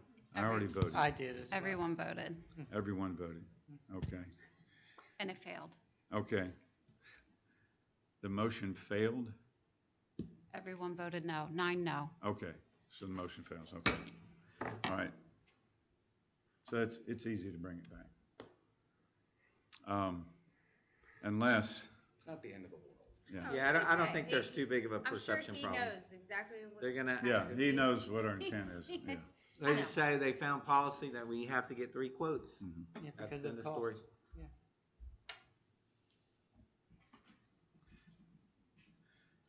Okay, all Thank right. you for spending so much time on that, you guys, I appreciate it. I Okay. appreciate your enthusiasm for the project and your willingness to listen and work through it. And I know it's a quick turnaround, so I get it, you know. So I just appreciate you guys taking the time to mull it all over. So we gave it a shot. And, Yes, I appreciate it. Yeah, and I appreciate the energy of the Facilities and Safety Committee on this and bringing it to us really quickly. But we've already discussed why we can't do it at this moment. Next agenda item 11.07 is the appointment of board treasurer for a one-year term, July 1st through 2025 through June 30th, 2026. Are there any motions, any nominations for the position of treasurer? No. A motion, Director McKinney. Nominate, just say I Nominate. Yeah. Well, I guess you could do that, but we're accepting, you That can make guy a right motion, there. you can make a motion at any McKinney. time, but we're accepting nominations at this time. No, I don't Oh, you don't want to? No. Okay. Who did? You nominated Mr. McKinney? Yes. Okay, Director McKinney has been nominated. Any further nominations? Director Hogan. Director Hogan has been nominated. What? I withdraw. You Director don't have to Hogan? accept. Director Hogan, do you accept the nomination? No. I'm not a Director treasurer. McKinney, do you accept We the would be in nomination? trouble. I do accept. I was just seeing if he's paying attention. Okay, any further nominations? Hearing none, is there a motion to appoint uprising. Director McKinney as board treasurer for a one-year term? So moved. Second. Okay. Director Kindig moves. Director Miller seconds the motion? Yes, please. Okay. All right, any discussion? Mrs. Almond, when you're ready, please call the vote.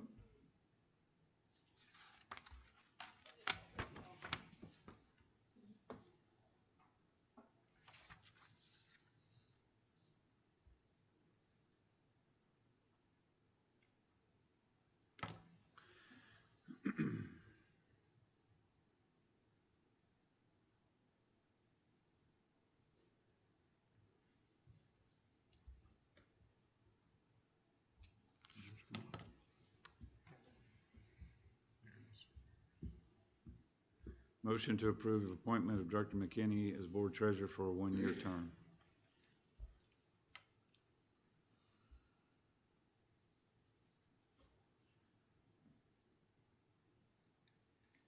Nine yes. And the motion carries. Director McKinney has been appointed as board treasurer. Thank you for doing that. Yes, thank you. Because I wouldn't want to do it. Seems like I was the only option. All right, the next one is slightly different. The board secretary cannot be a board member, if I recall the policies. That is correct, right? Yes. Okay. Appointment of Miranda Weaver as board secretary for a four-year term, July 1st, 2025 through June 30th, 2029. That term is set, as we mentioned before, by board policy and statute. Is there a motion to approve? So moved. Dr. Hogan moves. Is there a second? Second. Director McKinney seconds the motion. Any discussion? All right, Mrs. Almond, please call the vote.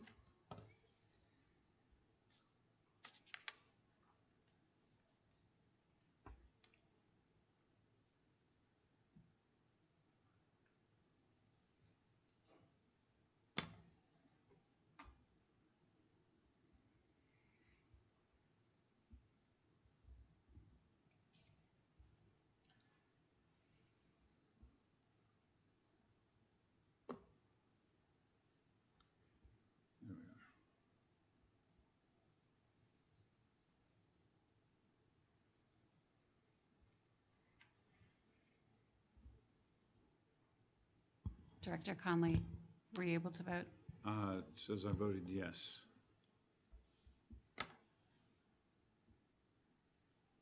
Nine yes. Motion carries. Mrs. Miranda Weaver has been again appointed as our board secretary. Thank you for being willing to do that. Amy does all the work. I have a signature, she does all the work. Okay. All right. Well, maybe we shouldn't assign her more work because the very next motion is more work for her. Agenda item 11.09, the appointment of Amy Almond as assistant board secretary for a one-year term. Mrs. Almond, are you willing to do that? I am. Okay. Is there a motion to approve? So moved. Director Hogan moves. Is there a second? Second. You take it. Okay. I don't know who the tie goes to. Director Emig seconds the motion. Any discussion?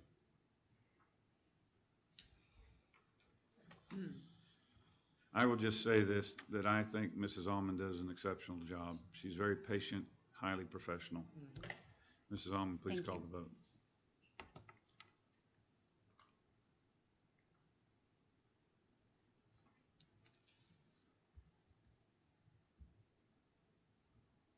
Nine yes. Motion carries. Mrs. Almond is our assistant board secretary for another one-year term. Congratulations. Or not. I'm not sure if that's great or not. Agenda item 11.10, addition to district-owned social media accounts, elementary Instagram. Is there any questions concerning this before we call for a motion to approve? Is there a motion to approve?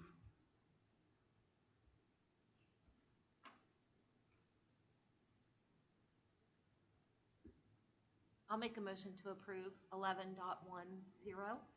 Director Meese moves. Is there a second? I'll second. Director Miller seconds the motion. Discussion.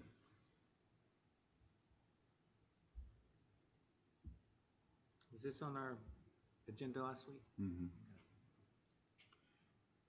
There seems to be a little bit of reluctance on this. Is there some concern? I guess elementary school kids on Instagram, I guess, are there going to be pictures of the kids, and is that okay? Yes, it is. Any parent who does not want their child's picture on any social media indicates so to us.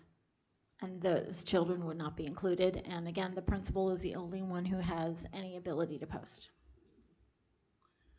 Could you explain to us the benefit to the district of having this in addition to the other things that we have to promote the school and that type of thing?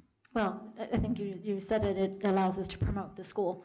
It allows us to promote all of the activities that are happening in our buildings. It allows the building to push out announcements of activities that are happening, to remind parents of activities that are happening.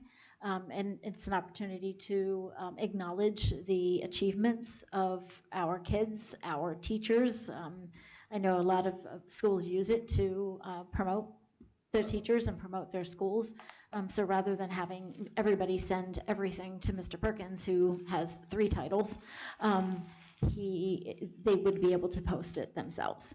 The comments are disabled, so nobody can comment on anything that's posted. Do you have any knowledge on how many parents actually use Instagram to view elementary stuff? Well, because we don't have Yeah. it, we can't give you that number. Yeah, so that's why I was just curious if it was, how we're determining this is something that's a good thing when we don't even know if parents will use it. It's an assumption that it'll be used, right? It's an assumption. Right now, we just don't have any facts that. No, it's something that doesn't exist, so we can't collect data on something that doesn't exist. But the middle school and high school have it now. Correct, yes. So we could kind of get an idea of that. Well, I can try to pull it up and see how many followers there are.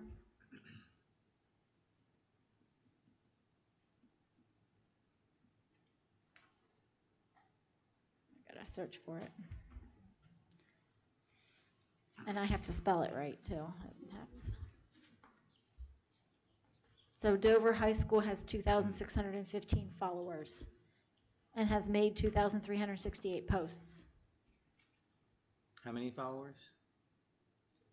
2,615, and the middle school only has 555 followers.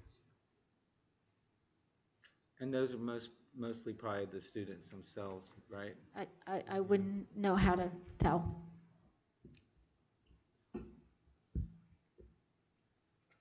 I'm just personally a little uncomfortable with an elementary Instagram with what's going on with pictures maybe of rooms and kids and things like that. Maybe I'm totally off base. That's why I'm just talking about it.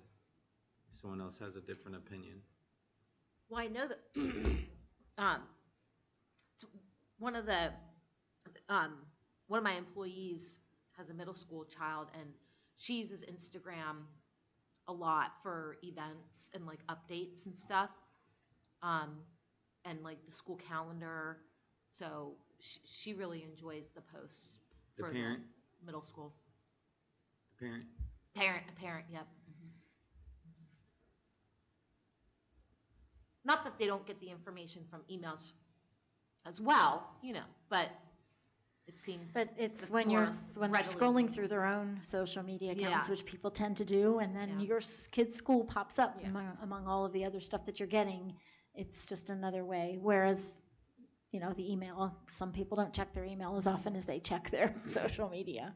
Now, that's only one person, but it's just my personal, relationship I have with somebody as on a positive note.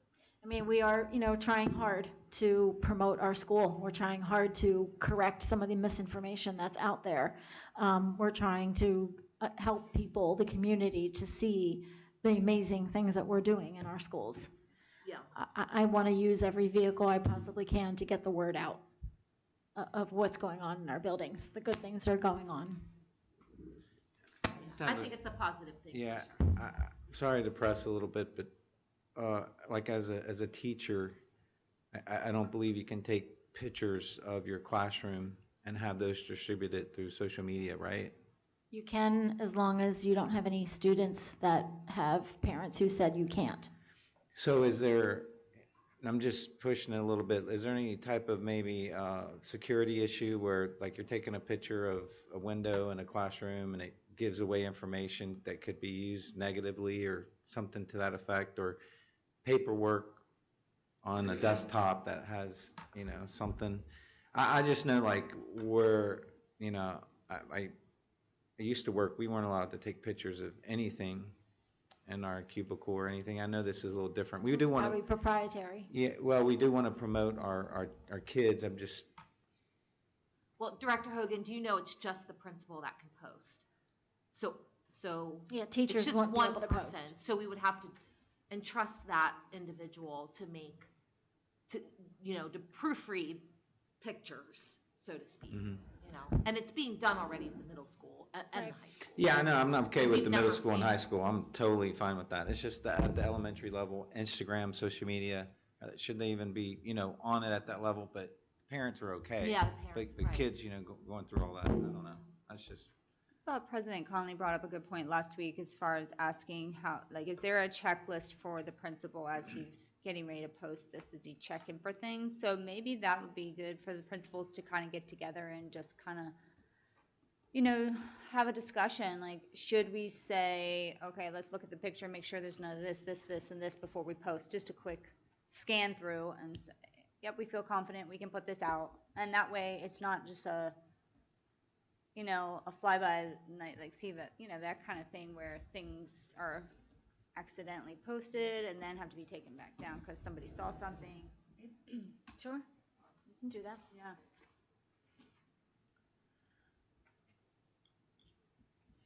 So Yes. I'm sorry, go ahead, Director Miller. I was just going to say, we also have a few weeks left to check it out, see how it's going.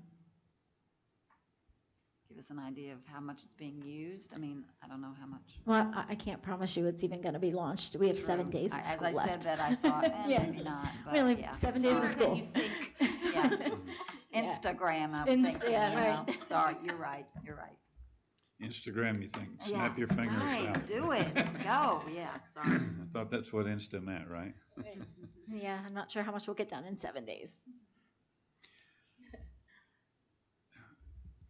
I think, from my standpoint, I don't know how much social media the district is already using. So when I go to the district's website, that's our primary, I don't know if you really call a website social media, but on there we have a Facebook link, we have Twitter, which I guess that might be old. Maybe we don't use that anymore because it should be X, right?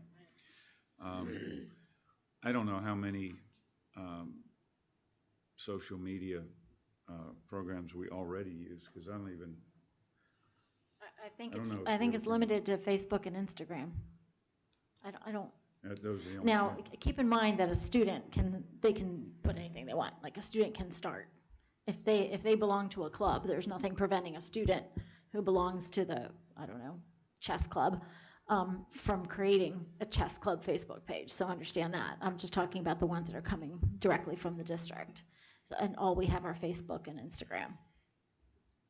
So that brings up another question. So we could have a fifth grader in Dover Elementary that has their own Facebook, Instagram, whatever else that's out there, TikTok. They could be taking pictures in the school, posting it themselves. They're not allowed to take pictures in the school. How would we control that? The same way we control any discipline issues. Okay, so If if they you can, catch them, if we catch them, sure, right. which At is all awful hard to levels? do. What's that? Is that at all levels? High school, middle That's school? all levels. Okay. So if I'm a club member, and so I have quote-unquote sanction to go ahead and take pictures, and my club is in the gym, and there's all kinds of other people in there, or in the lunchroom, or have a meeting, and behind the background, who would review those accounts when that gets published? We have no way of reviewing those accounts. We didn't create the account. So It's impossible. So that- You have children in the district, you have children, your children could create a Facebook post, your child could create a Facebook post. I have absolutely no control over that whatsoever. There'd be no way for me to control that. Even You have for the- 7 of them. You could have 7 different Instagram posts. They're on, I don't even know what they're on. They're on some, I don't even know what it is. But yeah, to your point is that you can't control what the students, I don't think that's what we're getting at. I think at least what Dave is trying to, an inside the school picture should not be allowed on a personal account.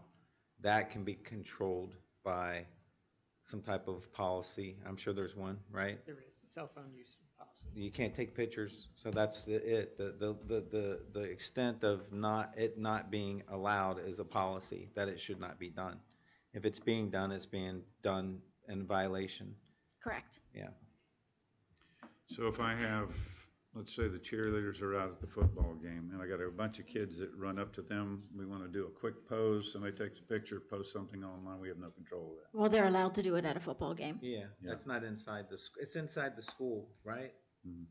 Football games are public. So So I'm not an expert on FERPA, Yeah. so FERPA is the governing law over this. Are you Yeah, so familiar that's with what I was- FERPA? Yeah, so basically, as I think it was Director Meese said, what I would do if you guys are moving this forward is you entrust the principals to essentially say they have their entire file of all FERPA material.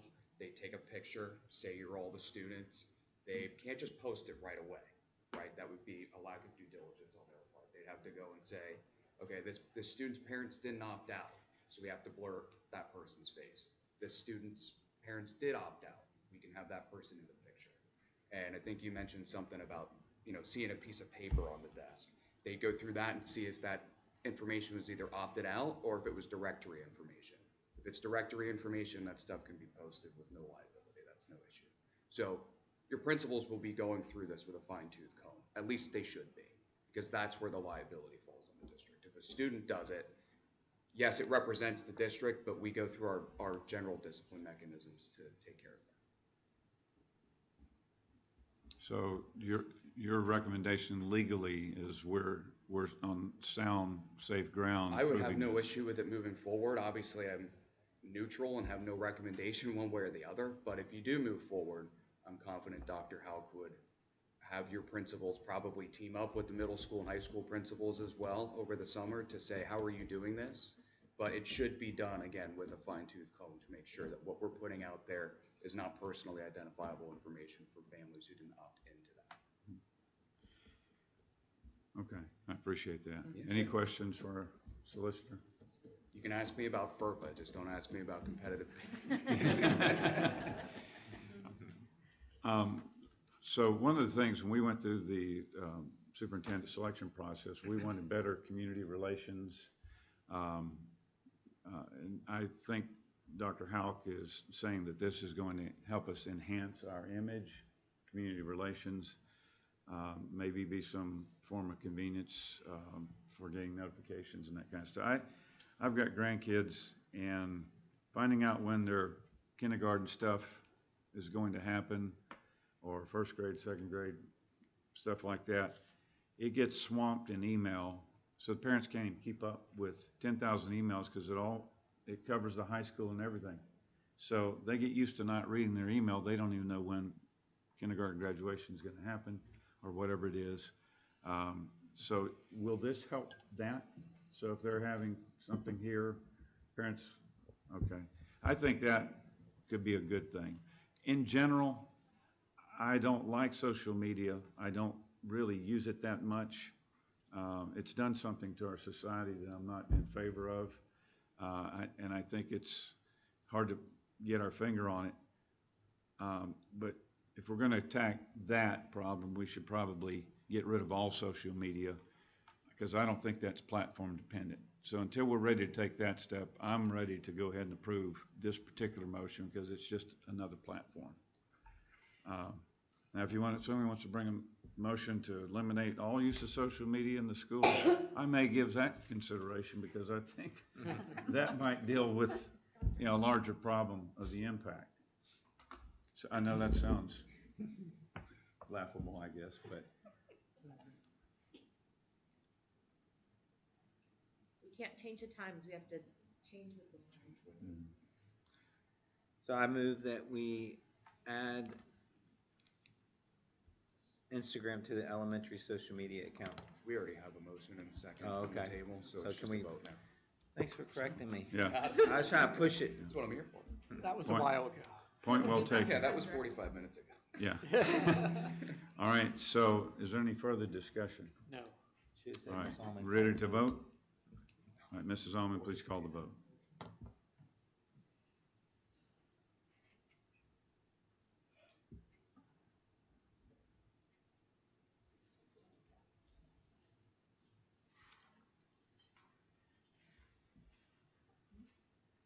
9 yes. The motion carries. Agenda item 11.11, policy for approval. This is policy 234, draft for pregnant/parenting/married students. The explanation is in the public comment section along with the draft policy. Is there a motion to approve?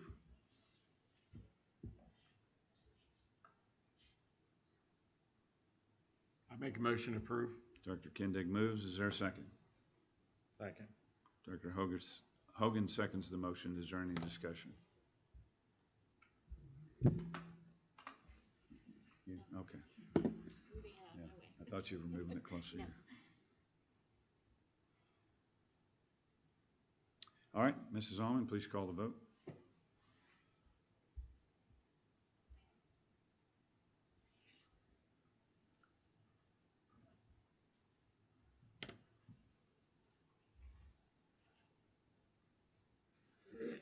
Nine yes. And the motion carries. Policy is adopted. This takes us to our section on reports. Dover Eagle Foundation, Director Hogan and/or Director McKinney is recognized. Last month, Director Hogan and I were both at the York County Track Championship, so we did not attend that meeting. But I heard it went well and there were new members. Yes, Or new attendees. Yes, I attended and we had several new members, which is awesome. Good. Because, We needed you know, yeah, they certainly needed that help, so they're gonna keep moving. Good. Didn't want to see that go away. All right. Anything else? Any questions? All right. York Adams Academy report. Director Emming. The spring graduation will take place on May 29th, and as of April 29th, there are 73 graduates for the spring graduation. Excellent. Any questions? Hearing none, thank you for that report, Director Emming. I regret this. I've got a little bit of a lengthy report here because there's some pretty significant business coming forward for the York County School of Technology report. I'll just mention the students of the month real quickly. Jason Combs from Southern York was, he's 11th grader, the student of the month in precision machining. Lindley DeWeese, 10th grader from Hanover, is student of the month in her course is licensed cosmetology. And Zane Zeredick, 12th grader, is in medical professions. He's from Central York. The board approved a long list, and I have them here. I won't read through them all, but a long list of pay rates for 2025-2026 fiscal year. And so these numbers are well within range. Quite a few of them are below what we're paying here at Dover. They also took action to approve a purchase of a directional signage in the amount of $34,000 from Image 360. This is to help with some of the flow in and around the school, just to give you some context for how much some of these things cost. They also approved a purchase for a number of pretty expensive items. I'll go through some of these real quickly. The Allen Bradley PLCs, which these are programmable logic controllers, $119,000. Siemens PLCs, $72,000. They're approving a purchase of a milling machine, a metal milling machine in their milling department or their engineering department for $21,000. They're purchasing surface grinders for $31,000. They're purchasing 12 TIG welders for $88,000. They're purchasing 12 Miller welders, which are air gas welders, for $112,000. Some pretty major purchases for equipment for their programs. They also approved purchases for $330,000 for 500 student laptops.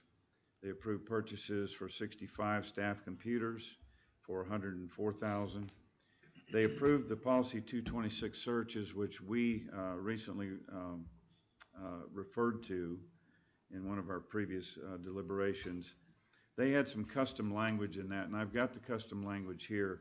I think that I can bring that forward at a separate time, but I think we might want to consider the language they put in there. We can discuss that later if you have questions about it. The York Tech graduation is going to be held 2 days from now, May 22nd, Thursday night, at the York Fair's Utz Arena. It begins at 5 p.m. And the normal board meeting that would normally be held that particular night has been moved to the following week. So that meeting is going to be on May the 29th. There was a question a while back on the expansion as far as how much additional capacity, and I apologize for taking so long to get back with that number. They're working with some consultants about what the actual number would be, and this is the closest we can get at this time. Just to give you some context, York County School of Technology is the top CTC in the state as far as the ranking. So that's a pretty proud accomplishment for that school and for York County. They're the second largest behind Lehigh Career and Technical Institute, which is over near Allentown, which has 2,000 students. So they want to do an expansion to bring their capacity up to 2,000. I honestly do not believe that they're trying to direct compete with Lehigh. I think it might be coincidental that the number brings it the same, they'd be the same size. Their objective is to try to offer more slots to reduce the waiting list and the number of people that they have to turn down. Their current capacity is 1,700. I think that is what I stated during the presentation several months ago. They currently have 1,650 enrolled. York Tech's exploring feasibility to expand capacity to 2,000, which would increase their slots, of course, by 300 for their total class, but for each individual class, each input would be increased by 75 slots per year. Since there's 14 districts, you're only looking at an increase for each individual district of 5 to 6 slots. So this is not really a major improvement. They would have to dramatically increase slots for us to be able to send a lot more kids down to York Tech. I don't know how many folks we have that apply that don't get accepted, but I suspect it's quite a few. So having that in context, it would, if they increased it 75, within 4 years, they would be up to full capacity. I guess the main point here is very soon we're going to be asked to approve an increase in their dues for this. So we need to put all of this in context. Is it worth it to this district to support that facility with however many thousands of dollars it's going to be to do that? So be looking for that. I also did some study here of, and Director Kindig has often mentioned what the York County School of Technology was originally designed to be, and I did a little bit of study about the history of this, how we got to where we are now. And if you want a copy of that, I've got one copy here tonight, but I think it's worth a read. I think the first one you might want to look at is probably going to be you, because you've had the most interest about this. But when that school was set up, there was a program, I think you could consider a program, and it was called, let me see if I can find what it's an acronym, PlanCon. And that was instituted in the 1960s. It funded that facility, and so that was what was driving a lot of the funding for this thing. It's an acronym that really stands for Planning and Construction Workbook that PDE would use to approve construction projects. So they are looking at possibly creating some different funding because they ended PlanCon, I think in 2020, if I remember my review of this. So 2016, I'm sorry. They ended PlanCon in 2016. I don't know if the legislature or PDE, if they have to go through the legislature to do that to create additional funding, but what I'm saying with all of that is to get them to get state funding for this is probably a long way off.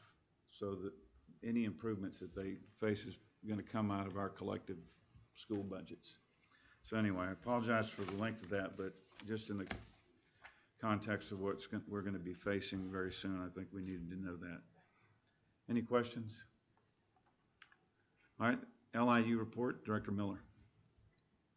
I'm going to focus on York Learning Center because that piggybacks a lot off of the report that you just gave on School of Technology, because the York Learning Center is in the old Central High School, and that is a very old building.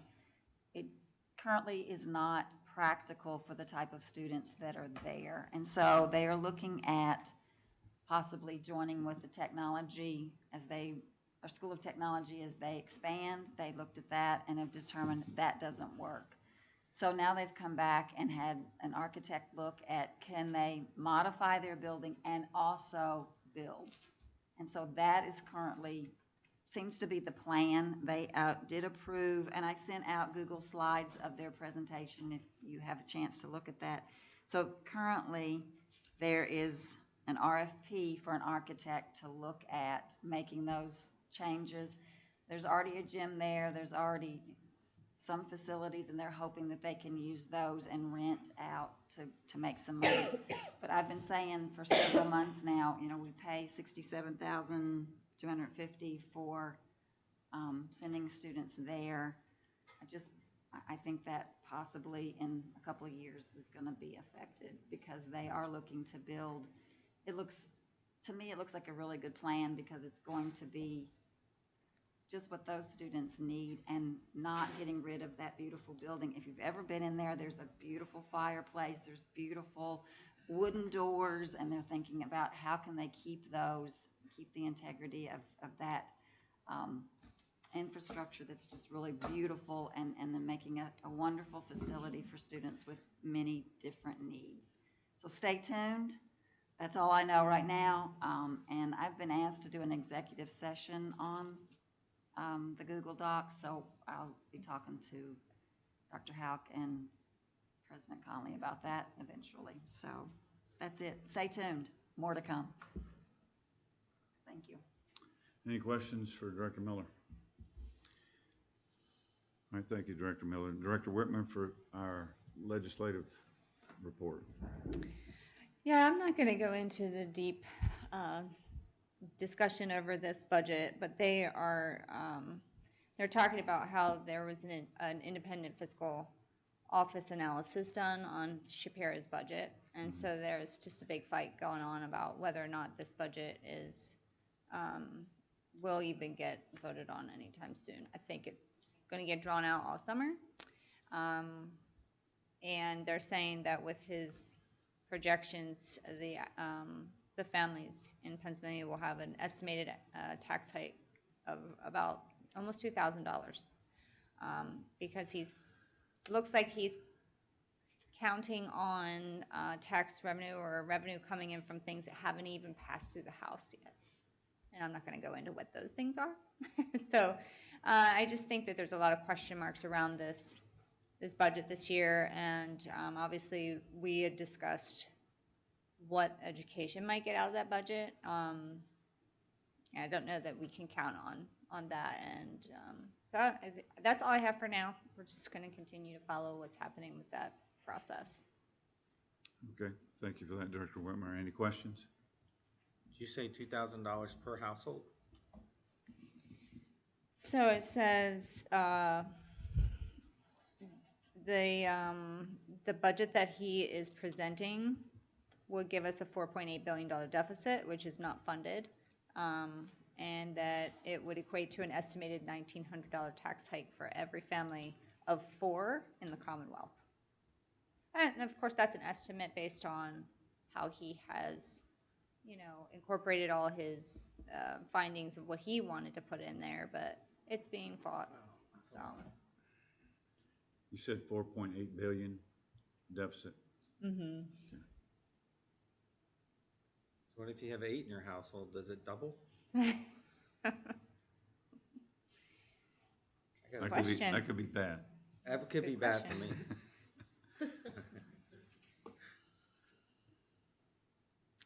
All right, any other questions?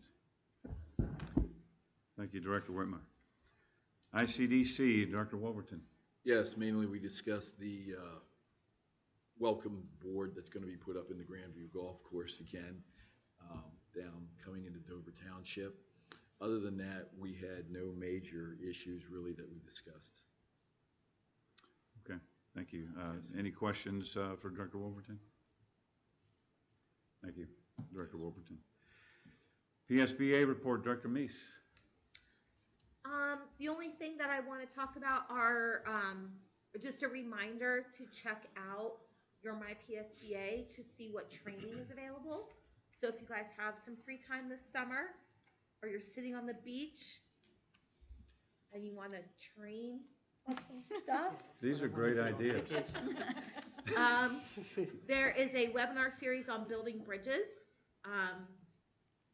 how to agree and disagree better, leading with civil discourse. I'm not chuckling. It's just the nature of, So they're promoting more society. disagreement? Is that what you're saying? No, they're teaching us how to handle it better. Not handle. Okay. Anyway, okay, and then there's some safety webinars, and there's an AI, foundational AI, asynchronous course. So I thought some of us might be interested in that one. And that's it, really. Just a few interesting training opportunities. So that's all I have. Thank you, Director Meese. Any questions? All right, thank you, and we'll go to Dr. Houck for the superintendent's report. I have quite a bit to report because our kids are doing a lot of really great stuff. It is our honor and pleasure, of course, to announce that Nathan Grimm, Nicholas Tanner, and Van Hennessy are now high school graduates. They worked steadily to attain their credits at the York Adams Academy and become graduates of the Dover Area School District, so congratulations to them. We had students who attended DECA's ICDC conference in Orlando. They had a great experience and learned a lot about school leadership. They didn't win any additional prizes, but the students and advisors got lots of ideas and have big plans for next year. FFA held their end of the year banquet, presenting numerous awards. Local farmer and district employee Ed Livingston was named honorary FFA member for his years of support and guidance on the Occupational Advisory Council. Dover's International Submarine Races team completed their scuba training this month ahead of their June 22nd trip to Bethesda, Maryland, where they will race their student-built, human-powered underwater vehicle, their submarine. Hosted by the Naval Surface Warfare Center, this event features mostly college-level teams. So we're going to be competing with some pretty strong competition. And you can follow you can follow us on social media for updates. So follow Dover's social media page. Dover has once again been named one of the NAMM Foundation's 2025 Best Communities for Music Education. This is our 12th year receiving this honor. This award highlights our district's strong commitment to high-quality K-12 music education and the passion and dedication of our students, administrators, staff, and community. Congratulations to Vanessa Crone. She is a freshman in Mrs. Blevins' English 1 class, and she won the freshman division of the American Legion Essay Contest. We have to congratulate 2 of our high school Envirothon teams who competed in the annual York County competition on April 22nd. Competition was tough, but our teams rose to the challenge, and they received 2nd, 8th place, and 9th place in forestry, aquatics, and current issues. 3 teams from the middle school competed in the middle school Envirothon, which featured 24 teams. The Screaming Seagulls placed 1st in aquatics, 3rd in wildlife, and 5th overall, and the Bear Claws finished 8th overall. Both teams also won the Creative Team Hat Contest. We are a creative bunch of kids. Congratulations to all for a great Envirothon season. Thank you to the Dover Eagle Athletic Booster Association. They held a signing breakfast on April 30th for our 13 students who committed to continuing their athletic journeys at the college level. Congratulations to Drew Moyer. He is a junior who won a $500 scholarship for the W. Dale Bacher Foundation Performance Award at the Encore Awards. If you're familiar with the Encore Awards, it's all the area school districts musicals. They go to, usually it's at Central High School, I think. It was at at the Polo Center. The Polo Center this year, and they do a little performance. So we got a couple of awards there. He earned one of only 10 awards given from a pool of over 400 performers. And congratulations to Marie Eckenroth, who is a senior, and she earned the Encore Award for Dover with a $1,000 scholarship. The Renaissance traveled to Boston the weekend of May 2nd, where they had 2 performances. The first was at the historic Old North Church, where the Revolutionary War started. The second was at Quincy Market. And unfortunately, the third performance was canceled due to weather, but overall it was a very successful trip for them. The elementary schools proudly recognize the hard work and dedication of our 5th grade students with 2 distinguished honors: the President's Award for Educational Excellence and the President's Award for Educational Achievement. The President's Award for Educational Excellence is awarded to students who have maintained a GPA of 90% or higher in the core subjects based on grade 4 final grades and grade 5 marking periods 1 through 3. And they had to have achieved proficient or advanced on the language arts and math PSSAs.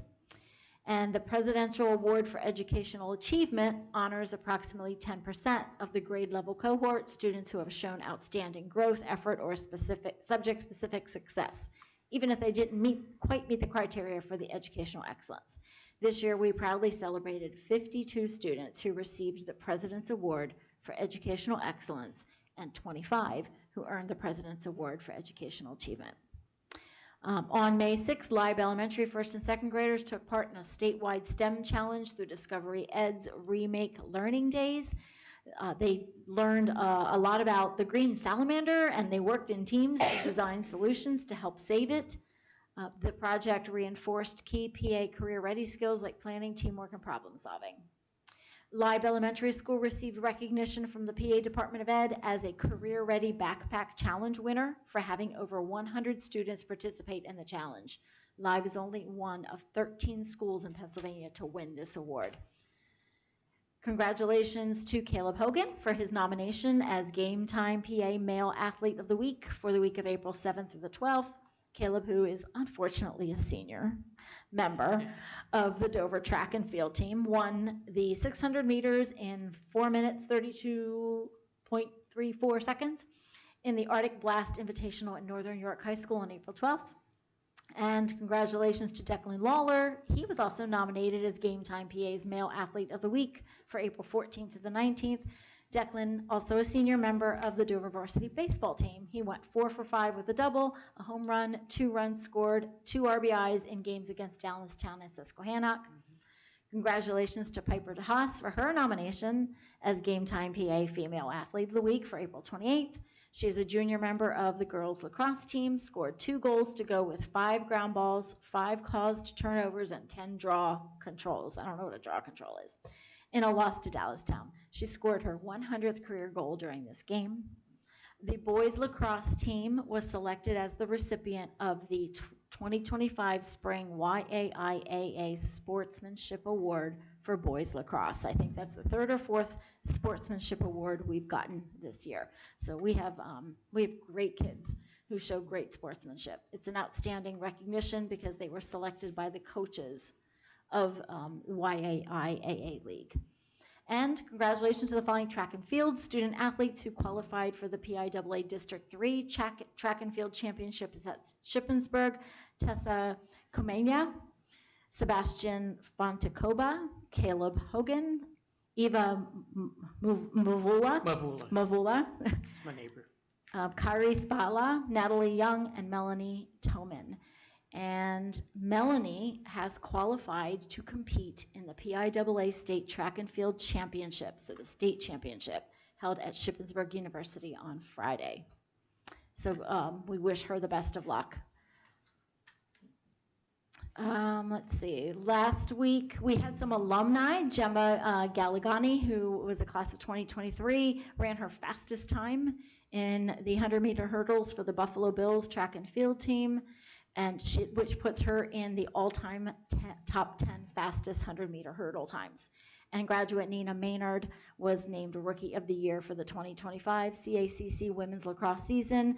She was also named the conference second team and was named Rookie of the Week for the 4th time this season. And lastly, I just want to announce and say out loud the names of all of our retirees who will be retiring, as this will be their last board meeting. We have Sharon Zepp, who is a paraeducator at North Salem, 26 years. Jacqueline Hombach, Food Services, 13 years. Dwayne Bowens, he's a paraeducator at the high school for 13 years. Beverly Gross, who is a para at the high school, 19 years.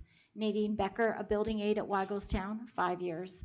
Susan Markle, building aide at Weigelstown, 9 years. Julie Lober, head cook, Dover Elementary, 5 years. John Cable, head groundskeeper, 21 years.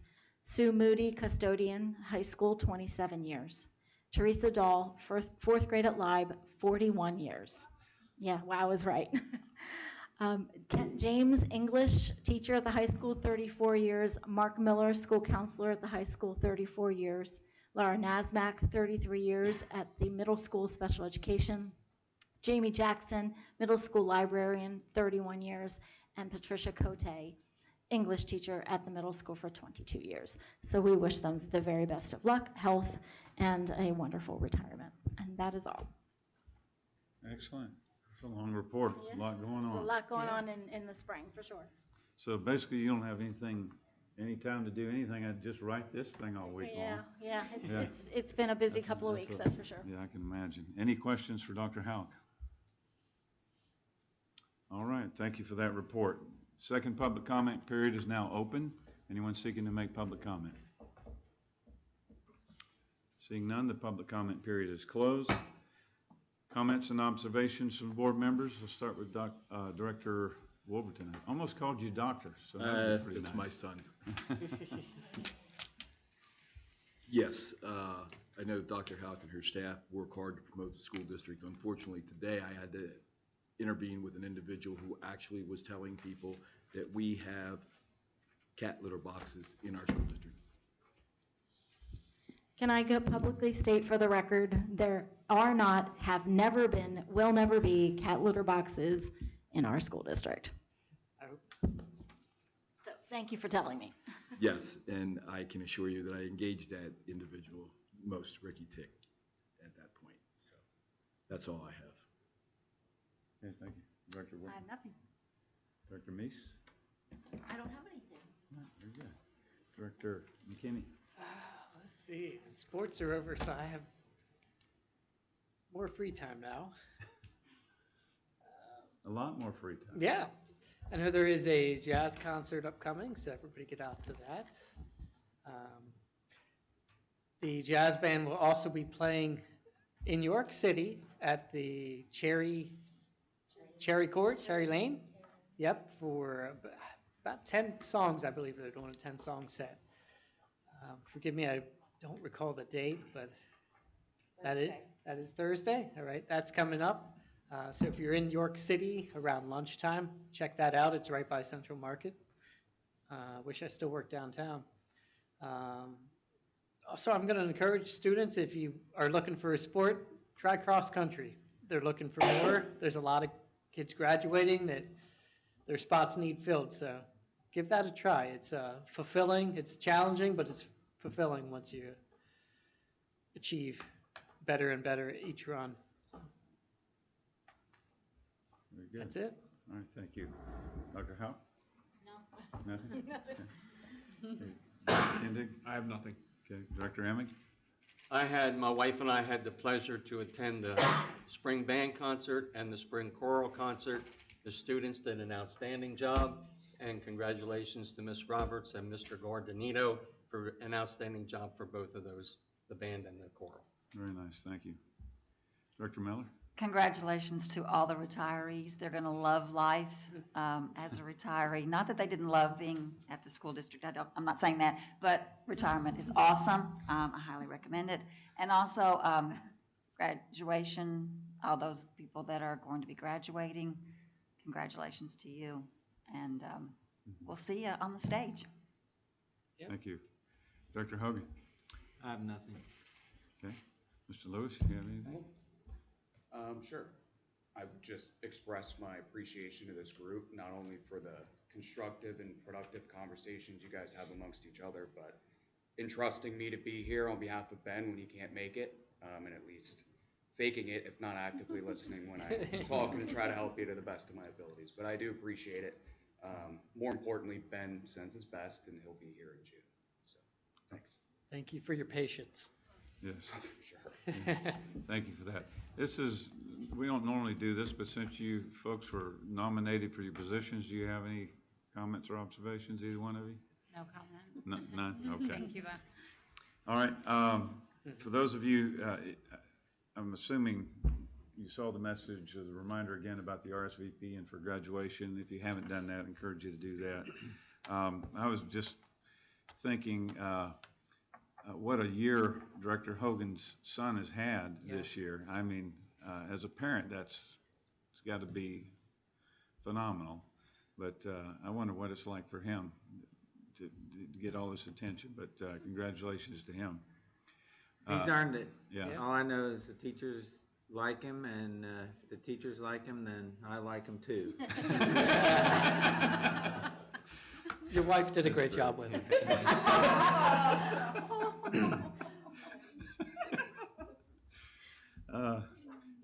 We could keep him because you can still hold him back, right? Oh. All right. We need him cross country.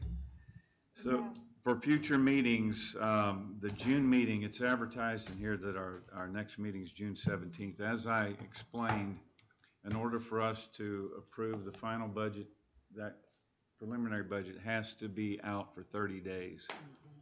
So we're going to have to be resetting that.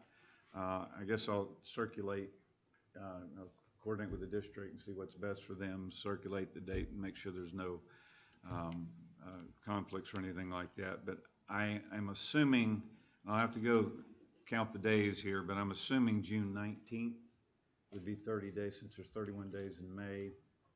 You're correct, it's 19th. It is the 19th, so that would be the very soonest we would be able to have that meeting. I'm sure nobody wants to have a meeting on Friday night, but I guess we'll have to do what we have to do in that regard. So it'll probably be that Thursday the 19th, but I'll coordinate that If I could just, with the administration. Just one thing too, we can't actually start getting the tax bills printed until you approve that.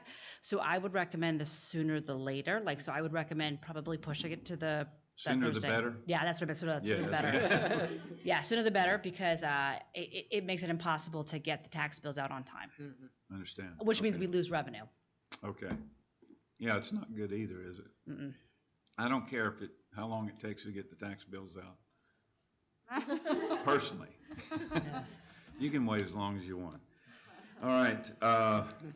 Any last minute comments, concerns about anything? Comments about that? I date? just, Yes. I just thought of something since Dr. Howe mentioned about the President's Award. My granddaughter received one of those Oh, awards. She don't know it yet, but I do. Oh, She's gonna know now. now she does. Not if she don't watch this, she won't. All right. Well, very good. Is there a motion to adjourn? So moved. Dr. Emig moves. Is there a second? Second. Director Hogan seconds the motion. Is there any opposition?